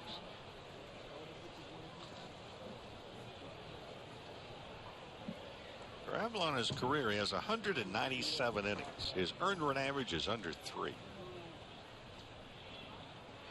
1 ball and no strikes. And he delivers a strike. 1-1. And with J.P. Howell and Avalon, you got a couple of top-notch lefties out of the bullpen. And some guys that could just move the ball around. J.P. Howell turns it over a little bit more than what Avalon does. 1-1. Utley even with the bag at third. Avalon deals. Line drive into center field. That's going to drop in for a base hit. So Juan Carlos Perez with a single to center knocks home Wilson Contreras. The Cubs are on the board. The Dodger lead is 3-1.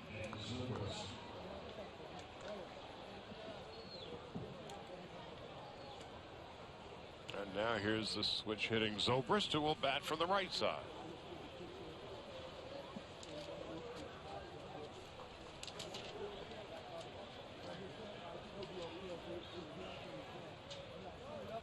Kershaw tomorrow, and we'll be on the air at 12:30 for the pregame on the radio. First pitch at 1:10. Zobrist takes a strike, 0-1. Ben has doubled, flied to left, and has walked.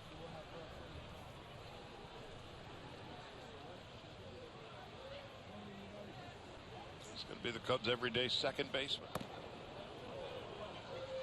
A lot of folks are thinking when he had become a free agent, is his real value being among the game's elite utility players. He wanted to play every day, and the Cubs said, well, come play second base for us.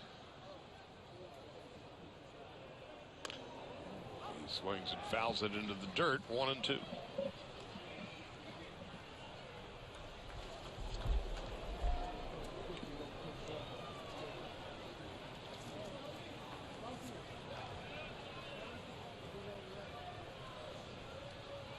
Zobrist is just one of these really smart baseball players. He can play any position. Knows what to do in a given count, wherever the runners may be. Takes one in the dirt. Bounces past Austin Barnes, and on to second base on the wild pitch is Juan Carlos Perez.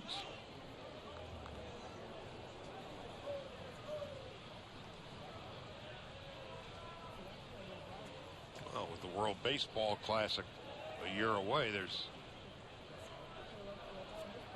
the play-in series. As a result, Adrian Gonzalez will go off and play for Team Mexico. They're trying to get back into the round of 16. Zobrist, a member of Team USA 3 years ago. 2 balls, 2 strikes, and 1 out. Avalon set. Eyes the runner. Here's the pitch. Looped into right field. And it's going to be caught by Corey Brown. That's the 2nd out of the 7th inning.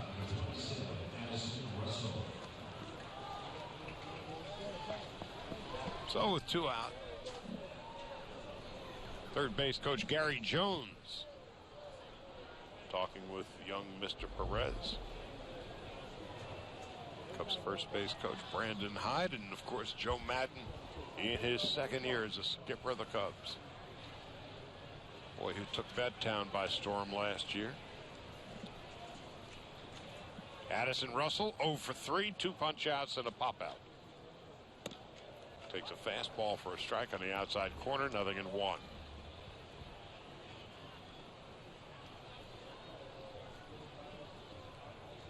Dave Martinez is Madden's bench coach. And a pop-up into short center field. Sprinting in is Verdugo to make the catch, and that'll end the inning.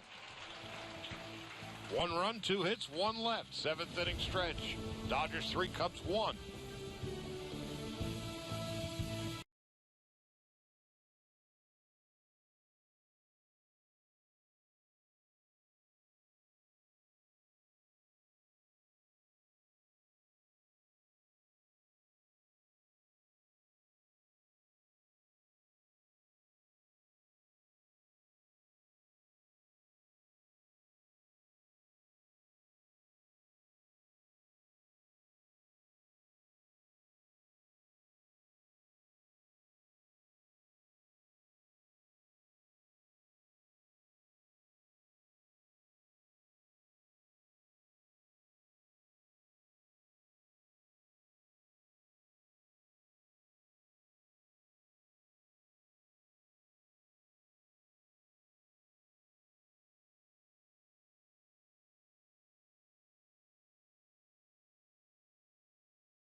MLB.com @bat app.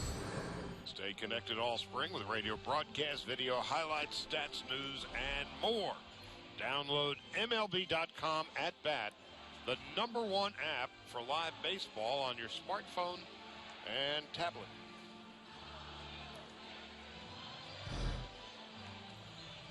Well, an old friend of ours, Stephen Fife, who's been with the Dodgers, is now on in relief for the Cubs. Give that funky delivery. Leg goes one way, back goes another, and the arm goes yet another. And somehow it gets there. So Fife becomes the 3rd Cub pitcher of the night. Signed a minor league contract with the Cubs in December. And of course, the last 4 years in the Dodger organization, having spent parts of 3 big league seasons in LA. Going 4-6 with a 3.66 ERA in 18 games, 16 of them starts. And as Madeline Kahn would say, he's a really nice guy. So you can't help it. Root for Fife.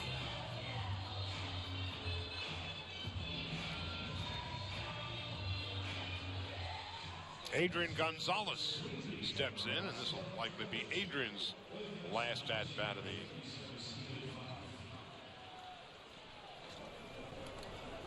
Chase Utley is on deck, and Gonzalez takes a strike on the outside corner, 0-1.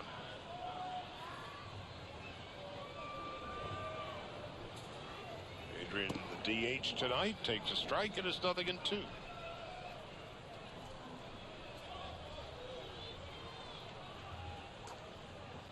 Utley on deck, and then Austin Barnes. Fife delivers inside and low, and it's 1 ball, 1 strike.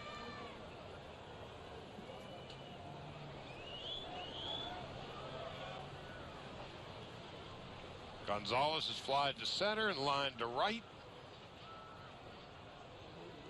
Fife on 1 and 2. Inside and low. And it's 2 balls, 2 strikes. Well, for Fife trying to really kind of carve an opening with the Cubs somehow. He said he was humble from the standpoint as the last year ended. He didn't really know if he was going to have a job. His second job, however, was bartending. Gonzalez goes down on strikes, swinging and missing, and that's the first out of the 7th.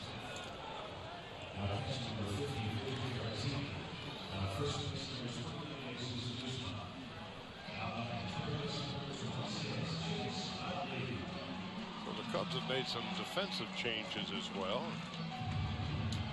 We'll pass them on as we get them.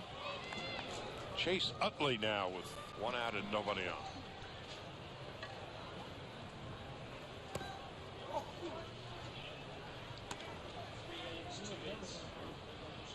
Chase Utley tonight has singled, tripled, and scored a run. Dodgers with a 3-1 lead, and Utley takes a strike. It's 0-1. Fife, also complete that thought from last year. Didn't know if he was going to have a job. Really was not able to pitch, but he got healthy enough. Went to the Winter League in Venezuela. Did well. 1-1 is a strike on the outside corner, 1 and 2. He put it in perspective. He said, you know, the economic situations in Venezuela, he says it's really hard to find items that we become, well, kind of blasé about. He goes, you know, deodorant and toothpaste. 1 and 2, low and outside, 2 and 2. And as you said, one of the nice people when he talked to him. He's open. He's able to communicate. And understands that it's a privilege to put on this uniform and attempt to compete. Utley fouls it off to the right and out of play.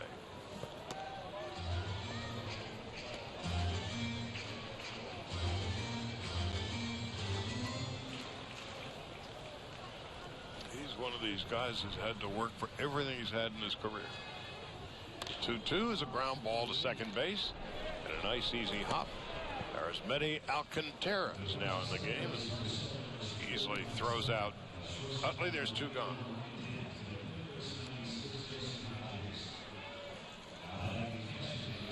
Austin Barnes is coming up. Barnes would hope to get another hanging curveball that he did previous at bat. Hit his 3rd home run of the spring to left field. Well, the thing about Barnes, it takes a breaking ball for a strike, 0-1. He could do more than catch. He can play the infield some. Here's the 0-1. Fastball up and in, but he went around trying to get out of the way. And he's behind no balls and 2 strikes. Barnes has walked, scored 2 runs. As Mo mentioned, a home run in his last at-bat. The 0-2 is high and inside. 1 ball and 2 strikes.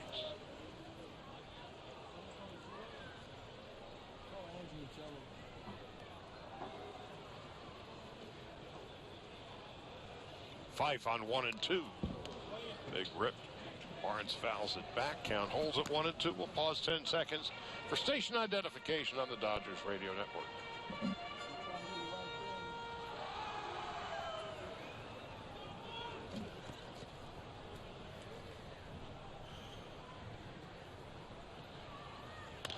Fife on 1 and 2, and Barnes fouls it off to the right. 1 ball, 2 strikes, 2 outs. Bottom half of the 7th inning. Dodgers 3-1. Charlie Steiner, Rick Monday from Camelback Ranch in Glendale, Arizona. For the Dodgers, this is their 10th exhibition game of the young season. Fife delivers low and inside, 2-2.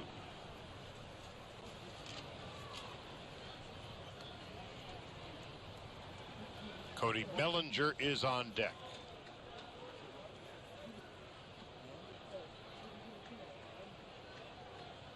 Fife takes a big gulp of air. Now he delivers low and outside, and it's 3-2.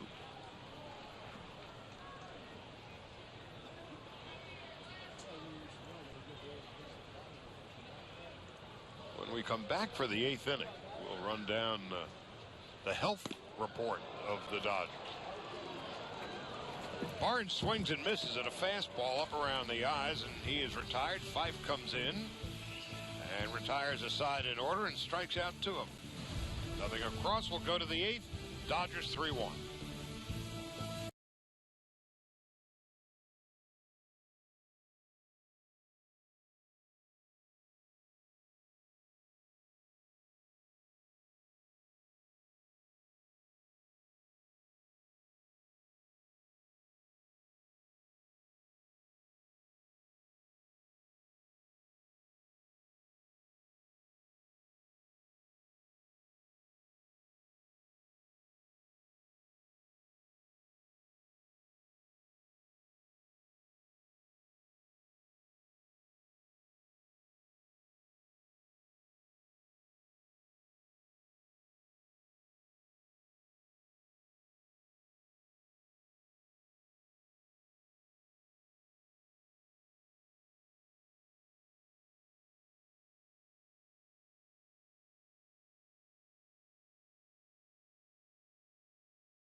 Changes as Chase Utley and Micah Johnson head toward the clubhouse. Brandon Hicks has taken over at third base.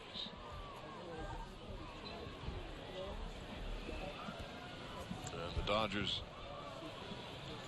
have a new second baseman who is proudly wearing number 0 without a name on his back.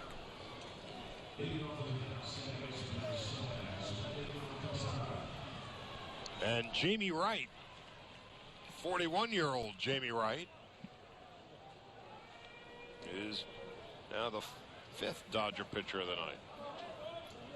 Pitching's been solid this evening for the Dodgers.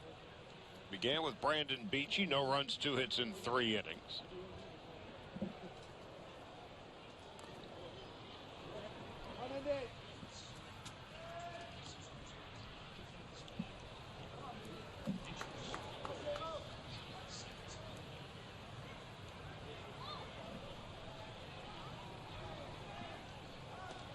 Here's Alcantara. Been all of last year at AAA. Left-handed hitter. No balls and a strike. As Wright delivers high and away, 1 ball and 1 strike. Jamie Wright, the #1 pick by the Rockies, 1993 out of high school. And the 1-1. 2 balls and a strike. His jersey and picture of him coming out of high school, his Rockies jersey, hangs proudly in the hallway just outside the broadcast booths at Coors Field. Now he's 41. ground ball. Pass. Diving number 0. You have any idea who that is? Number 0. That much I got. And he didn't even. You didn't even get his name on the back. He's not listed. Where's our crack research team when we really need him, right? I believe his last name begins with the letter T. Mr. T? No, but another. I think there's some other letters behind it. Well, okay. Alcantara is aboard with a base hit into center field.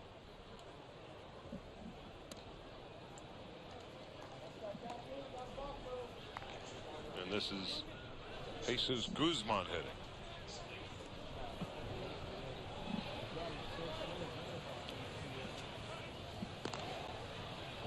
Welcome to spring training, boys and girls.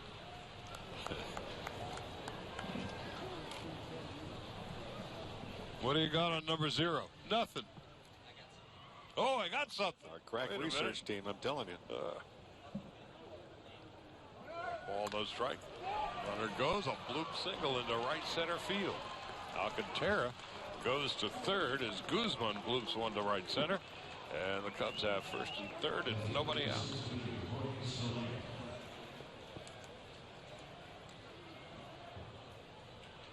Perfectly executed hit run. The ball hit into the air, but the runner was going. That moves the infield. Brings the second baseman over. And Jorge Soler steps in. Soler 0 for 2 and a walk. First and third, Dodger lead 3-1. We're playing in the 8th. And a call strike, nothing at 1 to Soler, who is 1 for 15 this spring, has only hit a home run. Bounced to third, walked in line to center. Ryan Dent is on deck.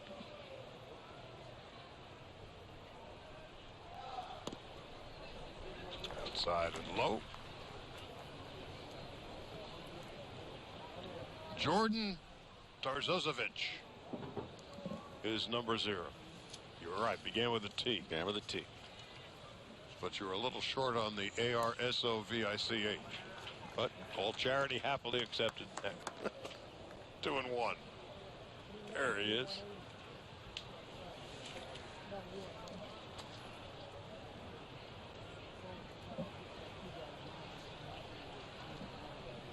You know, if you get number 0, you hope he requests it.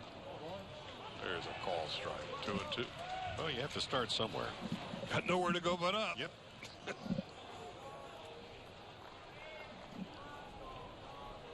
Have to ask Mitch Poole after the game. Mitch, of course, runs the Dodger clubhouse. Mitch runs everything. Yes, I was just going to say. Fouled off his foot. Soler stays alive.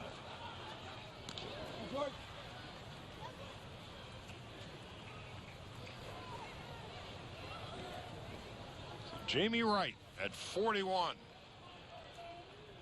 Hanging on, hoping for one last season. Didn't pitch at all last year. Was in the Rangers camp and didn't make the cut. And never got a call from anybody else. Here's 2-2. Going outside 3 and 2 and talking about it with him the other day. He said, you know, look, I've had a wonderful career. He was able to spend summer at home with his wife and young kids. And you know, have like a July 4th picnic and all those things that ball players never do until they retire. And he was playing catch with his neighbor, Clayton Kershaw, over the winter. Right on 3 and 2. And Soler with a bouncer to third, and it just rolls foul before Brandon Hicks can get to it. I thought, you know, he was throwing the ball, had some good stuff, he thought. So did Kershaw. And if you get a recommendation from Kershaw, who starts for the Dodgers tomorrow, Wright wanted to come back, and the Dodgers are happy to have him. Now let's see if he can make it. He's just a solid guy. 6'8". Again, the Rockies' #1 pick. There hasn't been much in baseball he hasn't seen over the years.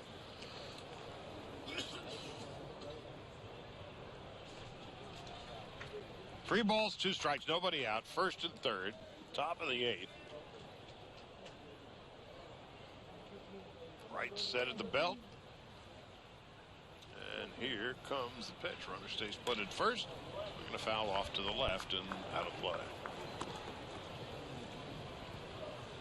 Kyle Farmer is now behind the plate for the Dodgers.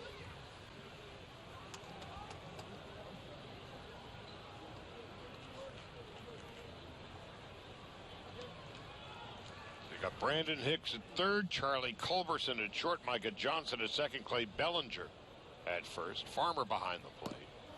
Pitch is low and inside, ball 4, and the Cubs have loaded the bases with nobody out. Carl Crawford in left, Alex Verdugo in center, and Corey Brown is in right.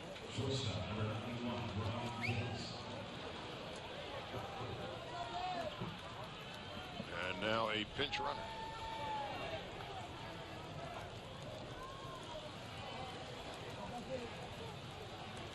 So let's update you while we have a chance about the Dodgers and the wounded list. Ryan Dent with the bases loaded takes a breaking ball for a strike, 0-1. Big story today, Corey Seager, as I said after the game yesterday, euphemistically, he tweaked his knee. Well, they were scared to death and they gave him an MRI this morning. And a call strike, 0-2 to Ryan Dent. And the MRI was a little prettier than they had feared. As is, he's going to miss a week or 2. And he'll probably wear one of those elastic braces for a time. On 0-2, Dent swings and misses. He's been struck out. Yeah, good breaking ball. And you saw Seager prior to the game today. So he was walking around and he was going from the locker room into the training room, and not limping on the knee, but walking. I guess the best way to describe it, walking carefully. So he'll be able to throw and hit. He's not going to run real hard for another week or so. Now the hitter is Victor Caratini.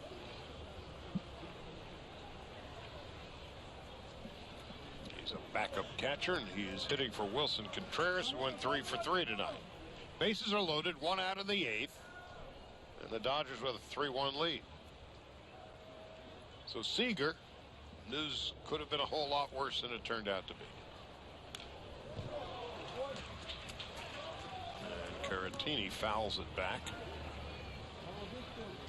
Now Alex Wood was supposed to start tonight over in Peoria against the Mariners.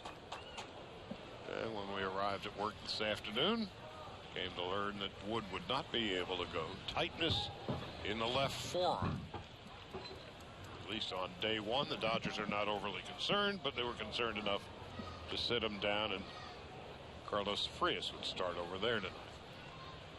Now right on 1-1 with the bases loaded. In the dirt, blocked nicely by Kyle Farmer, and it's 2-1.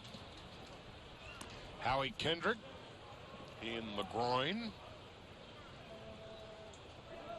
Looks like he's going to be able to do some more serious stuff the early part of the week.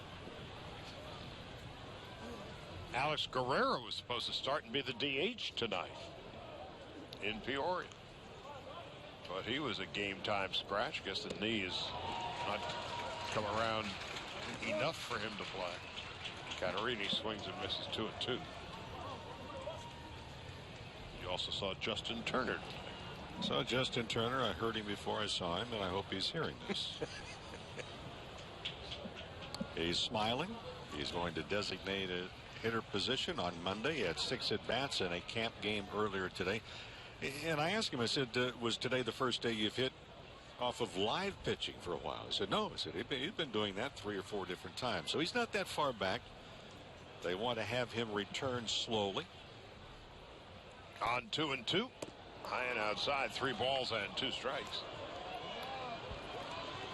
So according to the plan, Turner will DH on Monday. By the way, Kershaw's going to hit for himself tomorrow. Usually they play with DHs most of spring. Clayton wants to hit, and so he will. On 3-2 in the dirt, ball 4. Jamie White walks in a run. It's now 3-2. Trotting across the plate is Alcantara. Bases remain loaded with 1 out. And Kyle Farmer talking to Jamie Wright. Kyle Farmer's about half his age. And Rick Honeycutt is going to come on out and join the conference. Just as Farmer was leaving the mound to go back behind the plate, the pitching coach, the boss, comes out. So he turns to the hill as well. Oh, whatever Rick Honeycutt has to say, Jamie Wright in his long career has heard just about everything. There's also dual purpose because it allows the bullpen to get warmed up just in case. Alberto Almora is coming up with the bases loaded.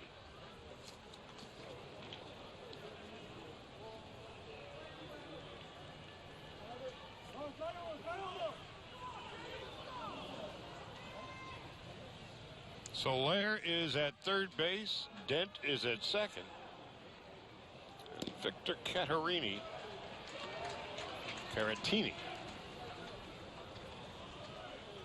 is at first. And a strike, 0-1 to Almora, who's 0 for 3. Fly ball, center field.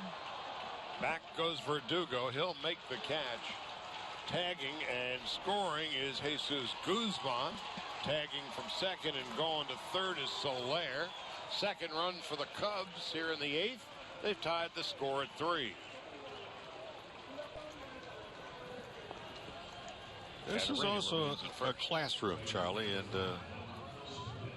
for Verdugo in center, this is a spot that Dave Roberts may talk to him and a lot of the other coaches. Is that he would have been better, I think, better advised to throw the ball to second base in case the runner at first had been tagging. Well, he threw it to third. The runner could have gone and advanced 90 feet. This is all part of the learning and the classroom part and things that you'll discuss not after today's game, but tomorrow morning. Juan Carlos Perez grounds one to short. Picked up by Bellinger. Got a good arm. Throws across the diamond. Perez is retired. That ends the inning. But the Cubs come up, he said, with 2 runs, 2 hits, and leave 2. After 7.5, we're tied at 3.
Cody Bellinger will lead off for the Dodgers in the bottom of the 8th against Stephen Fife.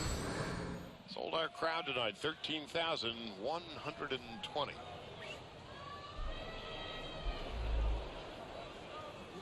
Crisp, cool, but comfortable evening as long as you got a sweater or a sweatshirt. Bellinger takes a strike, and it's 0-1. Cody's dad, Clay. Had some time in the major leagues with the Yankees in 2000, 2001. He's kind of a utility player, but Cody has proven to be a fine-looking young first baseman. Big swing and a miss. 1-2. Got his money's worth on that hack. He has a tendency to get a little bit long. I mentioned earlier a slight uppercut swing. The 1-2 inside and low, 2-2. But boy, he's been dazzling defensively. He handles the glove at first base, I mean, effortlessly. We've seen him dig balls out of the dirt, go to his right. Haven't really seen him go to his left yet at first. The 2-2 pops it into short center field, and retreating is Ryan Dent, and the Cubs shortstop makes the catch, first out of the 8th. And here comes Charlie Culberson, one of the Achilles heels to the Dodgers, at least in the offseason, with Seager being the everyday shortstop. Who's his understudy? Well, we're about to find out. Culberson tonight has bounced to third and has been struck out and takes a strike, 0-1. Last year, of course, this time of the season, it was Jimmy Rollins' job. He was there to keep the seat warm for Seager. And Rollins would hurt his finger late in the year. Seager would get called up a little earlier than anticipated, and all he did was great. So now the second week of spring, and he tweaks his knee. Going to be out a week or two. Corey Seager. 1-1. Great diving stop by Jesse Hodges. His throw is low, and it gets past the first baseman Guzman, and on his way to second base is Charlie Culberson. Wow, what a stop, first of all. Talk about lightning quick. They call it the hot corner for a lot of different reasons. Hodges just in the ballgame. Just a sensational stop going to his left. Hanging curveball. Terrific stop, but the throw, not so good. Hodges with the leaping line or diving catch on the one hop. Ball was past him when it reached his glove. But then the throwing error. Presumably a hit and an error. Now Brandon Hicks is stepping in, his first at-bat of the night. The Dodgers with the lead run in scoring position with one out.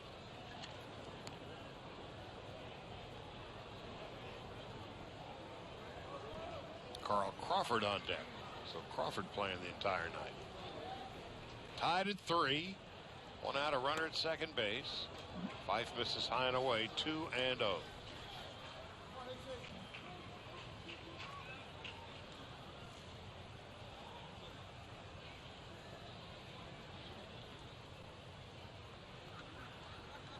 Back on the air tomorrow. Pre-game 12:30. First pitch at 1:10. Pre-game on the radio 12:30. And then a simulcast tomorrow.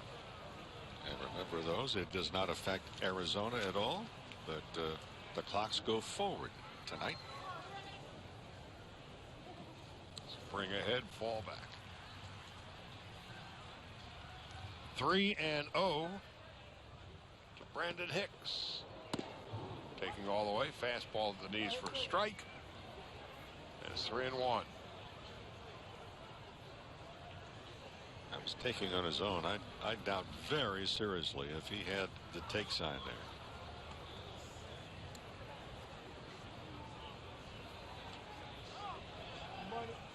Cat and mouse, because the catcher, as he putting up the signs, was shaking his head no. He wanted Fife to shake his head no and see if he can put a thought into the hitter's mind about, I know what you're going to throw, you know what I think you're going to throw, therefore we're going to. It's a cat and mouse game, and there are many catchers that'll give the signs of, hey, shake your head no to begin with. On 3-1, Hicks awaits, takes a strike. 3-2. Over in Peoria, the other half of the Dodgers are in a 3-3 tie with the Mariners after 6 innings of play. And here we are tied at 3. The bottom of the 8th, there's a line drive base hit into left field. Rounding third, on his way home is Culberson, and he is safe. The ball is dropped by Caratini. Culberson was dead to rights, but Caratini could not hold on. The Dodgers lead 4-3. Giussani's the left fielder, and he had the ball in his glove before Culberson reached the third base bag. The throw was on line. It was a low throw. There was a cutoff man, but a ball that should have been handled a little bit better. Yes, the throw was on one hop, but the catcher tried to get it with just the catcher's mitt, not with both hands. Now Crawford steps in, takes outside, 1 ball, no strikes. Hicks went to second base on the play at the plate. And the Dodgers, who surrendered 2 in the top of the 8th, regain the lead with a run here in the bottom of the 8th. And Crawford takes a strike.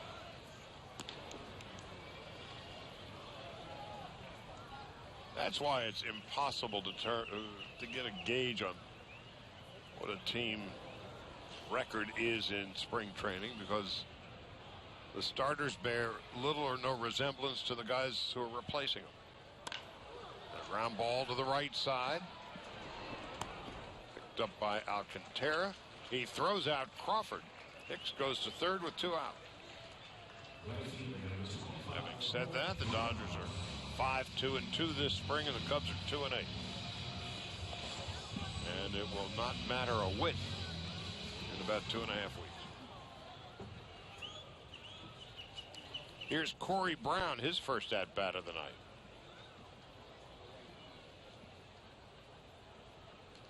With Alex Verdugo on deck.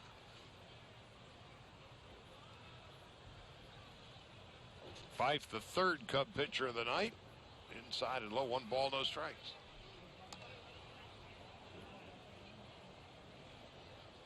Hoping that Brown gets aboard, only to see Alex Verdugo,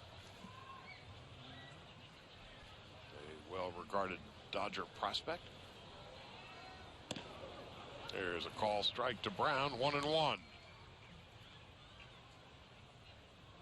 Here are 2 professional baseball players.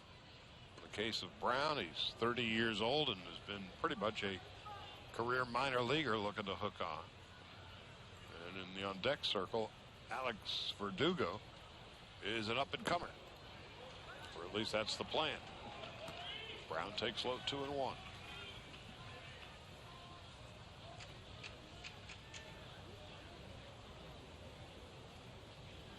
Dodgers 4 runs and 5 hits, and the Cubs 3 runs and 7.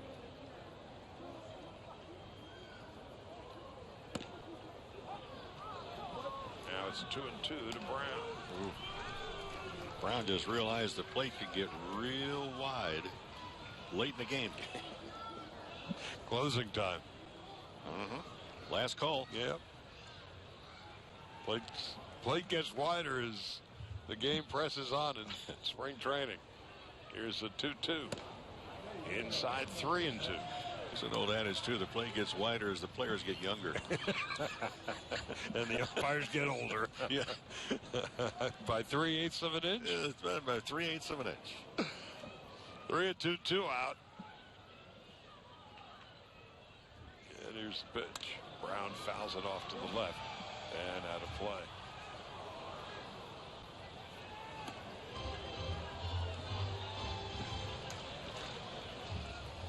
Fresh lumber is going to be found in the Dodger dugout.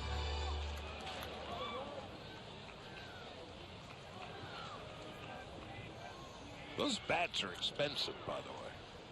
They're not just little disposable parts. Average anywhere between $60 and $100 a pop. With no warranty. No warranty and no guarantee. Oh, yeah, yeah. You get a 5 minutes or a 5 and 5 guarantee. 5 minutes or 5 blocks, whichever comes first. On 3 and 2 inside and low ball 4. So we'll get a chance now to see Verdugo for the first time. Verdugo's out of Tucson. As a senior in high school, he had already signed a commitment to attend Arizona State. But the Dodgers had him selected the second round.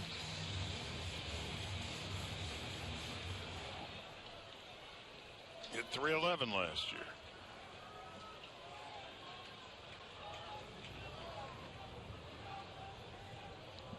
And the Dodgers have a fellow named Willie Calhoun on deck.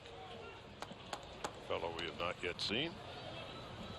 Verdugo takes a ball, 1 ball and no strikes. I have a feeling Mr. Verdugo gets up there, the place is going to get real wide.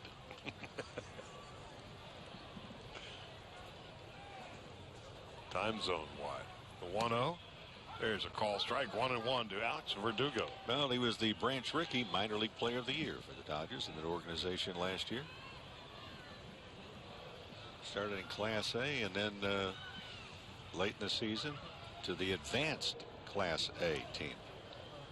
The 1-1. Swing and a miss on a pitch in the dirt. 1-2.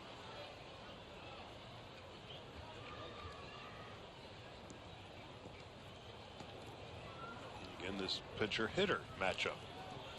2 players at other sides of the career seesaw. Fife just looking to hang on.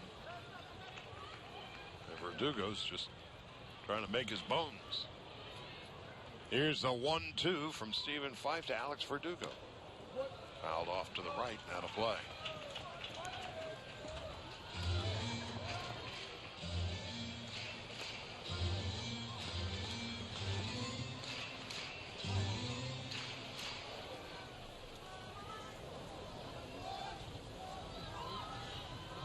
One and two out. Hicks is at third. Corey Brown is at first. Fife delivers. Verdugo with a fly ball to center field. That's pretty well hit. And it's going to be tracked down by Alberto Almora in left center. But the Dodgers come up with a run. 2 hits, leave 2. We go to the 9th. They lead the Cubs 4-3.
Jamie Wright has been replaced by number 96. Straight up trade. Justin Richardson. One was righty, one was lefty. They're both tall and they share the same number. First time we have seen Justin Richardson. Just watching him warm up, it's very interesting. He's got a good arm, good delivery.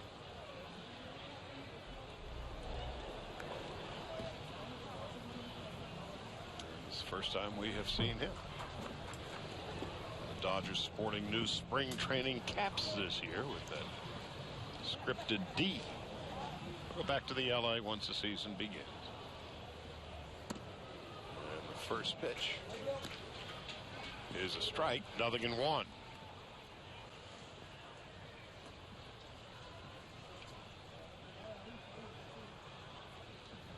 Dodgers 4 runs, 5 hits. The Cubs 3 runs and 7 hits.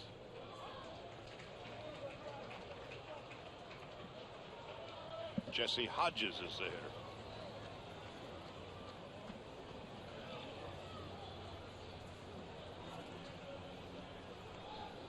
Back with you tomorrow, the Dodgers and the Rockies, and Kershaw on the hill.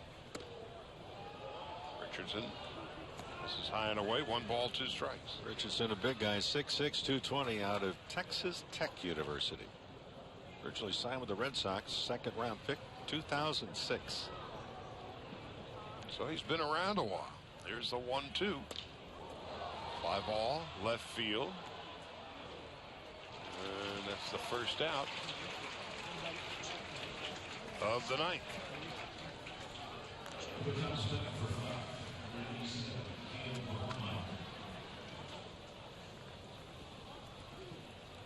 It was Drew Maggs out in left field who made the catch for the Dodgers here in the 9th inning.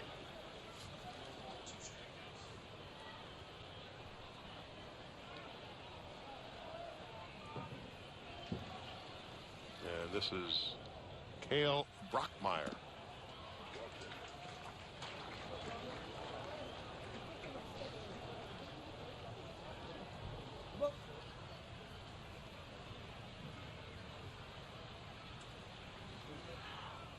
No balls and a strike, 1 out in the 9th.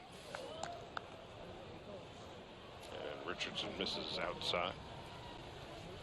1 ball, 1 strike.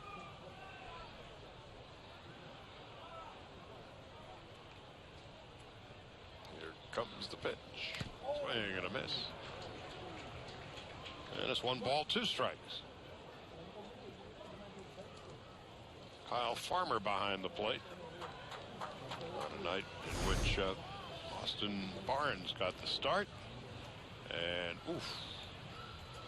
Farmer took one straight off the mask.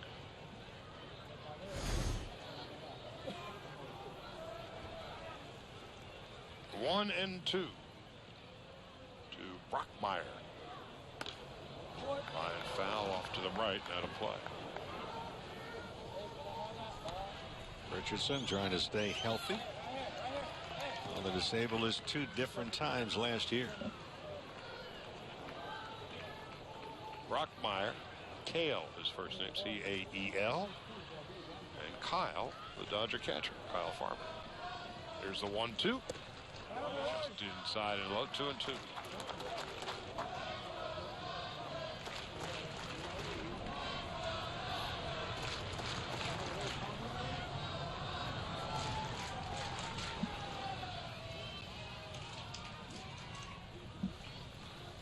On 2 and 2, swung on and missed, strike 3. So Brockmeyer is done. And the Dodgers are not away from putting an end to this game in a 4-3 win. Pretty good fastball right to where Farmer, the catcher, was setting up. Outside corners, a pretty good giddy up and movement. A big left-hander. That would make it a farmer's market. 2 out. It's late, isn't it? A little short on Basil. Ball outside, a little 1 ball, no strikes. Alcantara, the hitter. We went to lunch today, and they said we're out of basil. Someone ordered a caprese salad. The irony of it is 60 feet away, there's a farmer's market. And so the waiter was really apologetic. Said, we're out of basil. And I don't know that I've ever heard that from a waiter before. No. But okay. And I've never seen that look before either. I said, well, did you try the farmer's market? It's 60 feet outside the front door. It goes an entire block. This poor waiter's head spun when Mo said that with, huh? Sorry. Not 2-0. Outside of those 3 balls and no strikes. There's a farmer's market right outside. Yeah, you don't have to drive. You can walk. You could fall that far. So we're down to the final out, we hope. Dodgers 4-3. Richardson delivers a fastball for a strike. And it's 3-1. This is the out that everybody's been looking forward to since about 10 o'clock this morning. Well, this is one of the, in spring, most of the games are daytime. So they arrive and do their pregame work. 7:30, 8 o'clock in the morning, play the game, and then they're. But today, everybody arrived at work as Alcantara takes a strike, 3-2. About 3 o'clock in the afternoon. And then they'll turn right around and get back to work early tomorrow morning. 3 balls, 2 strikes, and 2 out. Richardson to Alcantara. Lined into right field, a 2-out single. Corey Brown fields it and returns it to the infield.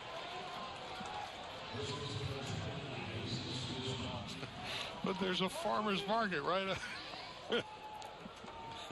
You threw that poor kid for a loop. I meant no harm. Just a question. For which he had no answer, apparently. Not today, he didn't. Jesus Guzman with 2 out. His head turned around like a parrot. Anthony Giansanti is on deck.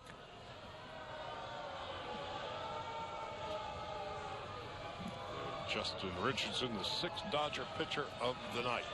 2 out. Richardson misses high and away. 1 ball, no strikes. So Beachy goes 3 innings tonight. No runs, 2 hits, struck out 1, walked 1. 40 pitches in 3 innings. He was very solid.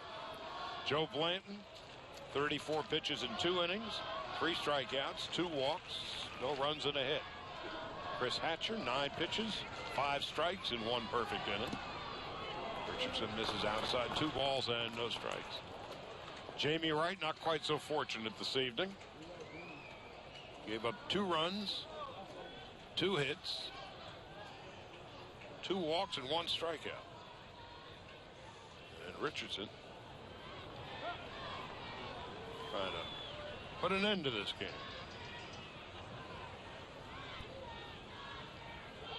Swing and a miss. 2 balls and 1 strike to Jesus Guzman.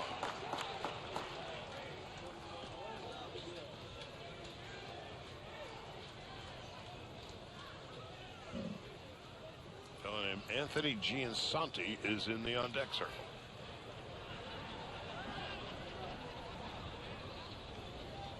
Now the 2-1 is on the way. Inside and low, 3-1.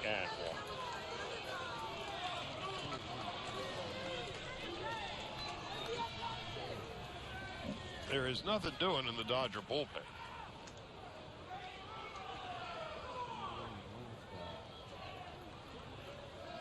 Now the 3-1. Fly ball left field. And a home run has been hit by Jesus Guzman. And the Cubs take a 5-4 lead. And he got all of it. And a bat toss to boot. 3-1, not the spot that you want to be, and Guzman was going for the long one, and boy, did he ever get it. 3-1 pitch, right in the wheelhouse. Look at it, toss the bat, and take your time going around the bases.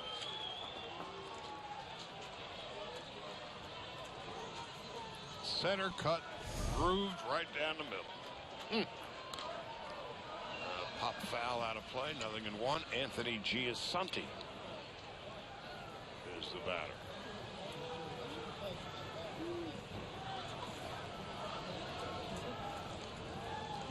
Richardson comes in, retires the first two batters.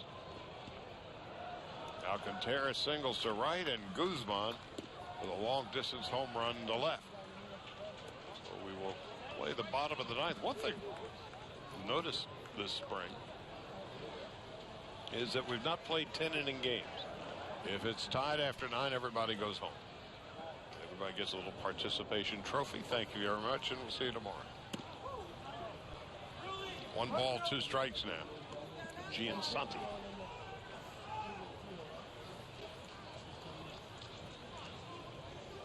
Well, at least on that home run, there was no doubt about it. I mean, no doubt about it. 1-2 foul back to the screen.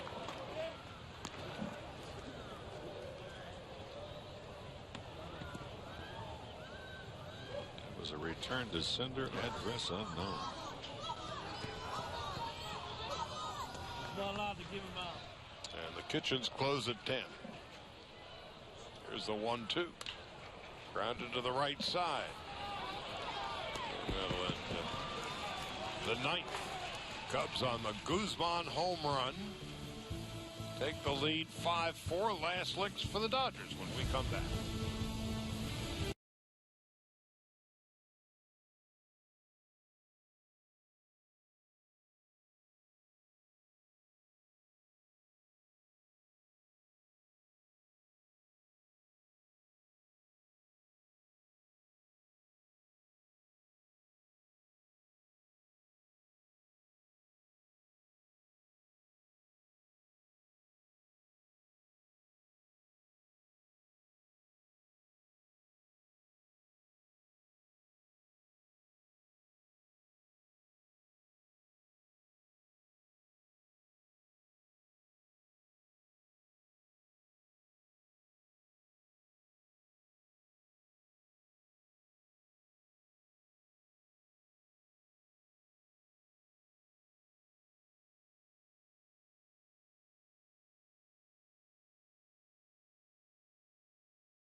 So we will go to the bottom half of the 9th inning. 2-out, 2-run home run by Jesus Guzman has given the Cubs the lead. Edgar Olmos is now on in relief. Will try and notch the save from manager Joe Madden.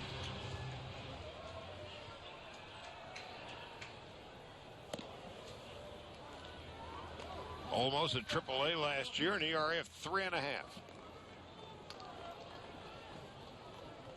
Kyle Farmer is on deck.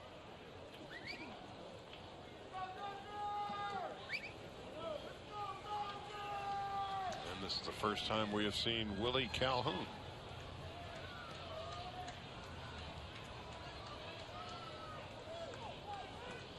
In parts of the last 2 years, Olmos has pitched with the Marlins and the Mariners.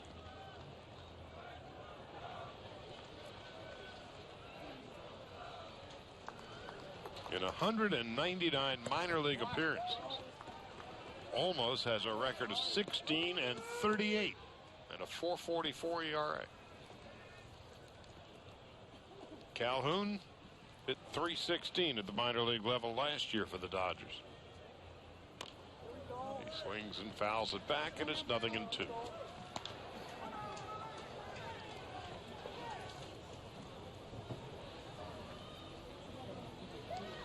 Justin Richardson was an out away from feeling pretty good about life its own self.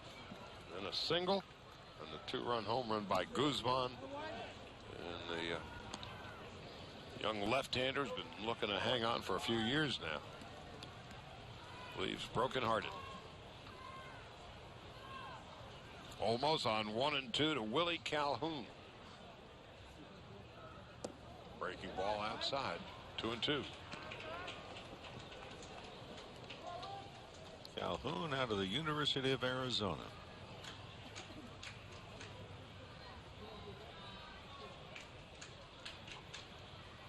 Left-handed hitter. The 2-2 from Olmos. Way outside. 3-2.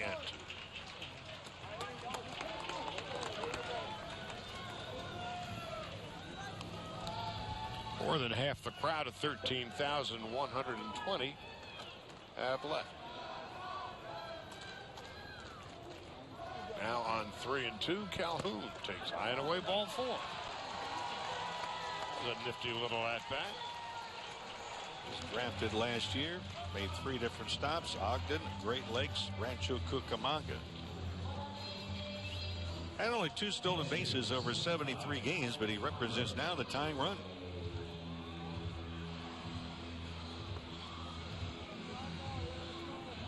So here's Farmer.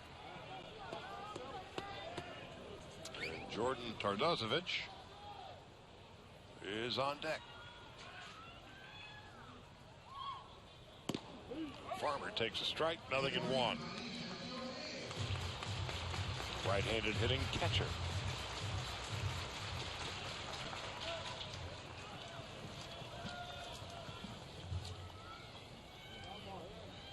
Calhoun a short lead at first. Toss over and he is back. Thought about sliding and kind of eased his way in.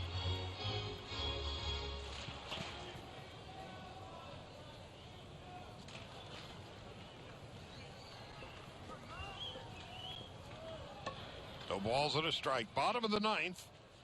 Cubs with a 5-4 lead.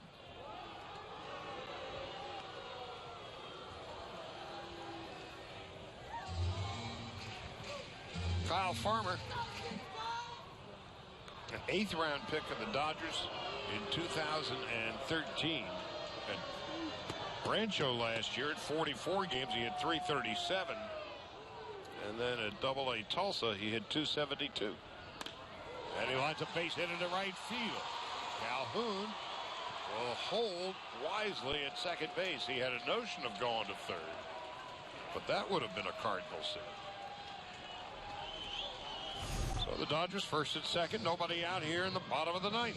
Ball up and away. Farmer did a good job, not trying to do a great deal with it, but he took advantage of a little open right side. The runner being held at first base. And here comes Jordan Tardozevich. Went to Virginia Military Institute. 22nd round pick last year by the Dodgers. First team conference, and he can run. He had 24 stolen bases at 30 tries in collegiate ball.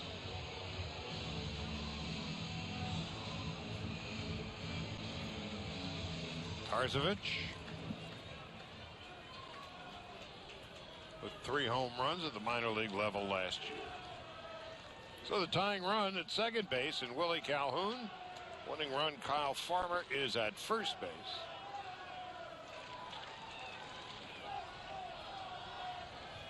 A bunt and a good one. So the runners will advance second and third.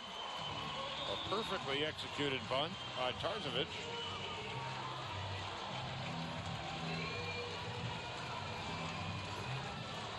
And Corey Bellinger comes up with second and third, 1 out. And a chance to be a hero. A lot of things to really be happy about, and for Dave Roberts and his coaching staff. The Dodgers early in the ball game, very aggressive, anticipating as far as on the bases, and you have just a youngster that signed professionally last year, lays down a big bunt, and the runs are right there in scoring position. And the infield is brought in. 5-4 Cubs, second and third, 1 out, bottom of the 9th. Bellinger takes low and outside, 1 ball, no strikes. Cody is 0 for 3 tonight. So So Calhoun is the tying run at third base, and Kyle Farmer is a winning run at second. Yeah, that's a spot you're trying to keep the ball off the ground, and for Bellinger, he might want to make sure that he maybe shortens the swing a little bit. Fly ball deeply enough can tie the game in the outfield, in particular in left field. Very shallow indeed. And Juan Carlos Perez in right is deep. 1 ball, no strikes.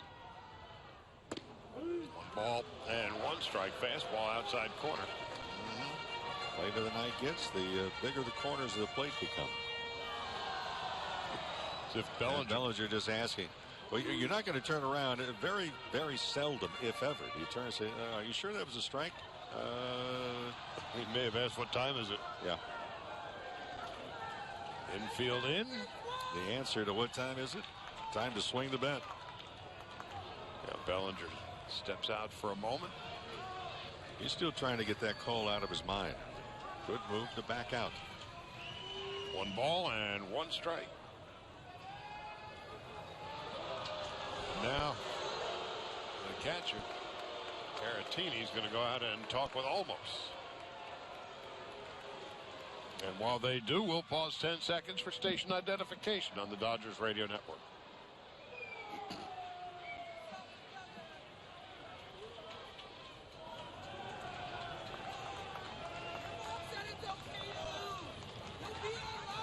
Second and third, 1 out, bottom of the 9th. Infield in for the Cubs. Dodgers trail 5-4. Bellinger takes a ball in the dirt. It's 2-1.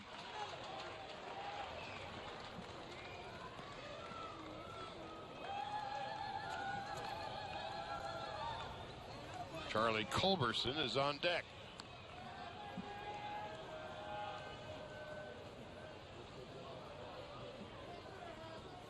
Dodgers led 3-0 into the 7th inning. But the Cubs with a run in the 7th, 2 in the 8th, and 2 in the 9th. Here's a big pitch right here. Almost does not want to go 3-1. And here comes the 2-1. In the dirt. It gets past the catcher Caratini up the third base line. Not far enough for the runners to advance. Good judgment by Calhoun.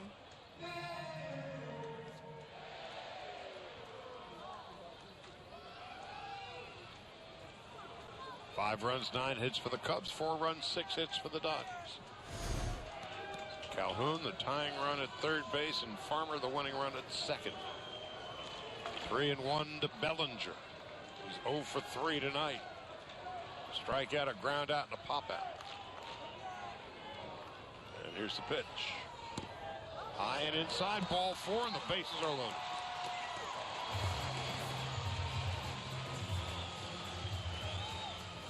And Joe Madden makes a trip out to the mound, and he has already pointed to the bullpen. So Madden is going out. And he is going to get the ball from Olmos. Pats him on the back, gets the ball. The change is made. We'll come back, tell you who it is. Bases loaded. Dodgers 5-4, 1 out of the bottom of the 9th.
Frank Batista.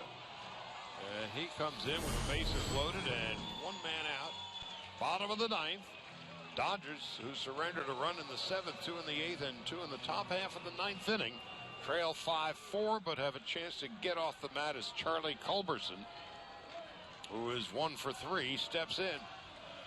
Willie Calhoun at third base is a tying run. Kyle Farmer at second base is the winning run.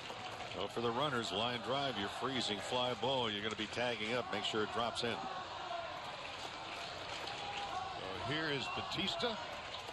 Fastball low and inside. 1 ball and no strikes. Well, the first pitch we see Batista, that was a two-seamer, turned it over and pretty good sink to it.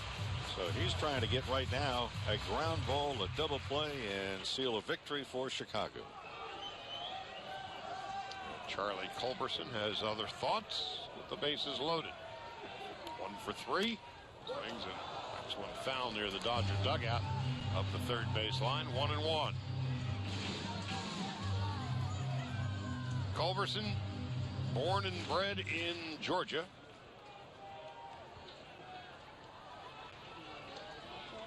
Another spot too as a hitter. He's saying, look, keep the ball off the ground.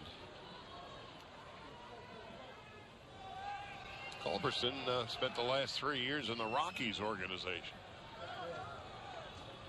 Takes inside, 2-1. A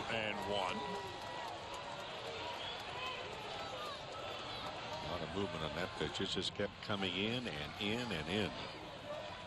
Culberson was a first-round pick of the Giants back in 2007.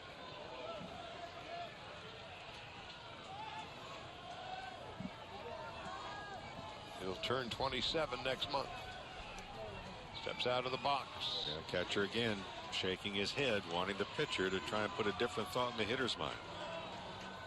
Center fielder Alberto Almora shaded toward right center. A lot of space between left and center field. Culberson takes low and outside. Fattens the count to 3-1. Calhoun is at third base. Farmer is at second base. Bellinger is at first base. So for one right down the middle, because Batista's missed both sides of the plate. He missed inside badly, and that time he missed outside. 3 balls, 1 strike, 1 out, bottom of the ninth. Batista set in the belt. Culberson awaits. Here's the pitch. Popped up foul, off to the right and out of play. 3-2. Left fielder still playing very shallow.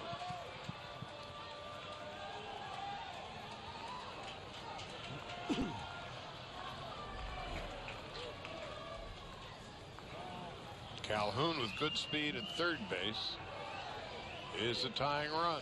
Full count, 1 out. And the pitch to Culberson. Back foul, 3-2.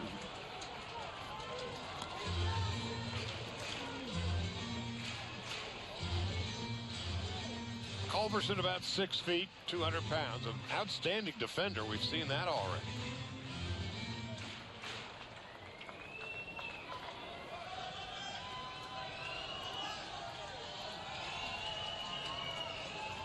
On 3-2. Here's the pitch. Inside, ball 4. That ties the score. A bases loaded walk to Culberson. Calhoun trots across the plate. And the game is tied at 5.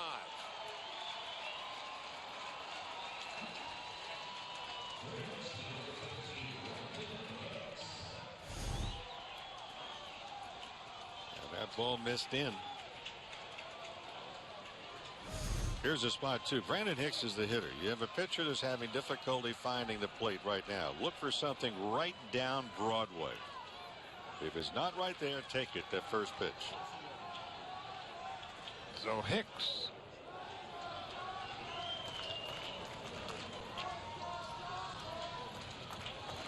Last year in Sacramento hit .220.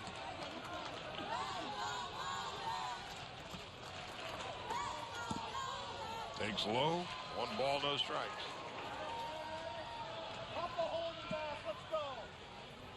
Yeah, this is one of those games, the last 3 innings.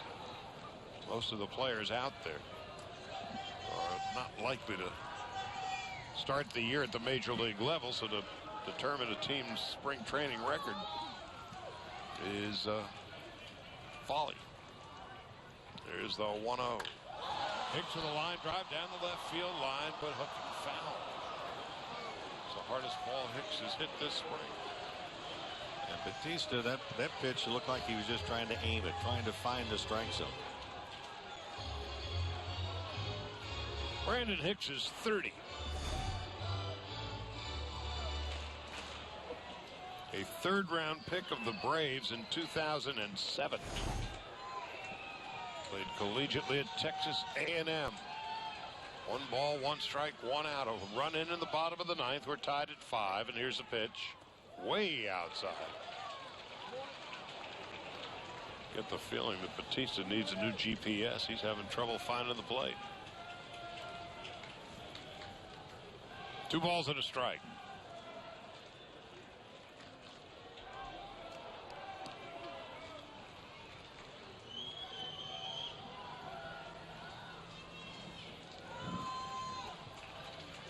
Kyle Farmer at third base is the winning run. Infield is back, hoping for a double play. The outfield is very shallow. They've got to be able to catch the ball and throw out the runner at home. Routine fly ball wins the game. Hicks takes outside, 3-1. Again, look right down Broadway. Batista knows he cannot miss the plate. He's going to aim it. And when you aim it, you don't have the velocity. You normally don't have the movement. 3 balls, 1 strike, 1 out in the bottom of the 9th. Batista set at the belt. Here's the pitch. Foul back, 3-2.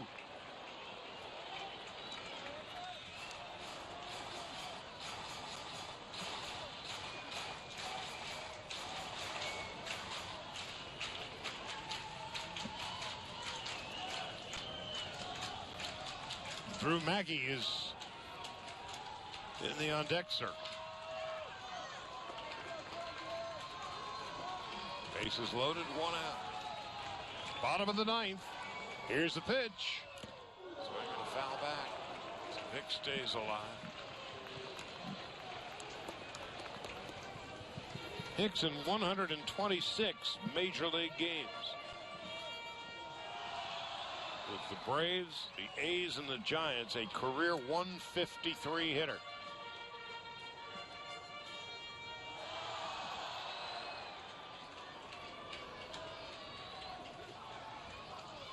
So again, Farmer the winning run at third base. Outfield is shallow. Routine fly ball wins the game. Here's the 3-2. Nearly hit him, and it did. And that's how the game will end. So the Dodgers win ugly, but they win nonetheless with 2 in the bottom of the 9th. Tying run on a walk, winning run on a hit by pitch. Dodgers 6 and the Cubs 5. But the Dodgers 6 runs, 6 hits, no errors. They left 5 men on base. Cubs 5 runs, 9 hits, 1 error. They left 9. Dustin Richardson wins ugly. Edgar almost loses ugly. The game that took 3 hours and 5 minutes. It wasn't pretty, but the Dodgers will take it. And that's going to be a wrap for us from Glendale. We'll be back on Sportsnet LA tomorrow afternoon. Dodgers and the Rockies. First pitch at 1:10. So for Rick Monday, Charlie Steiner saying good night from Glendale.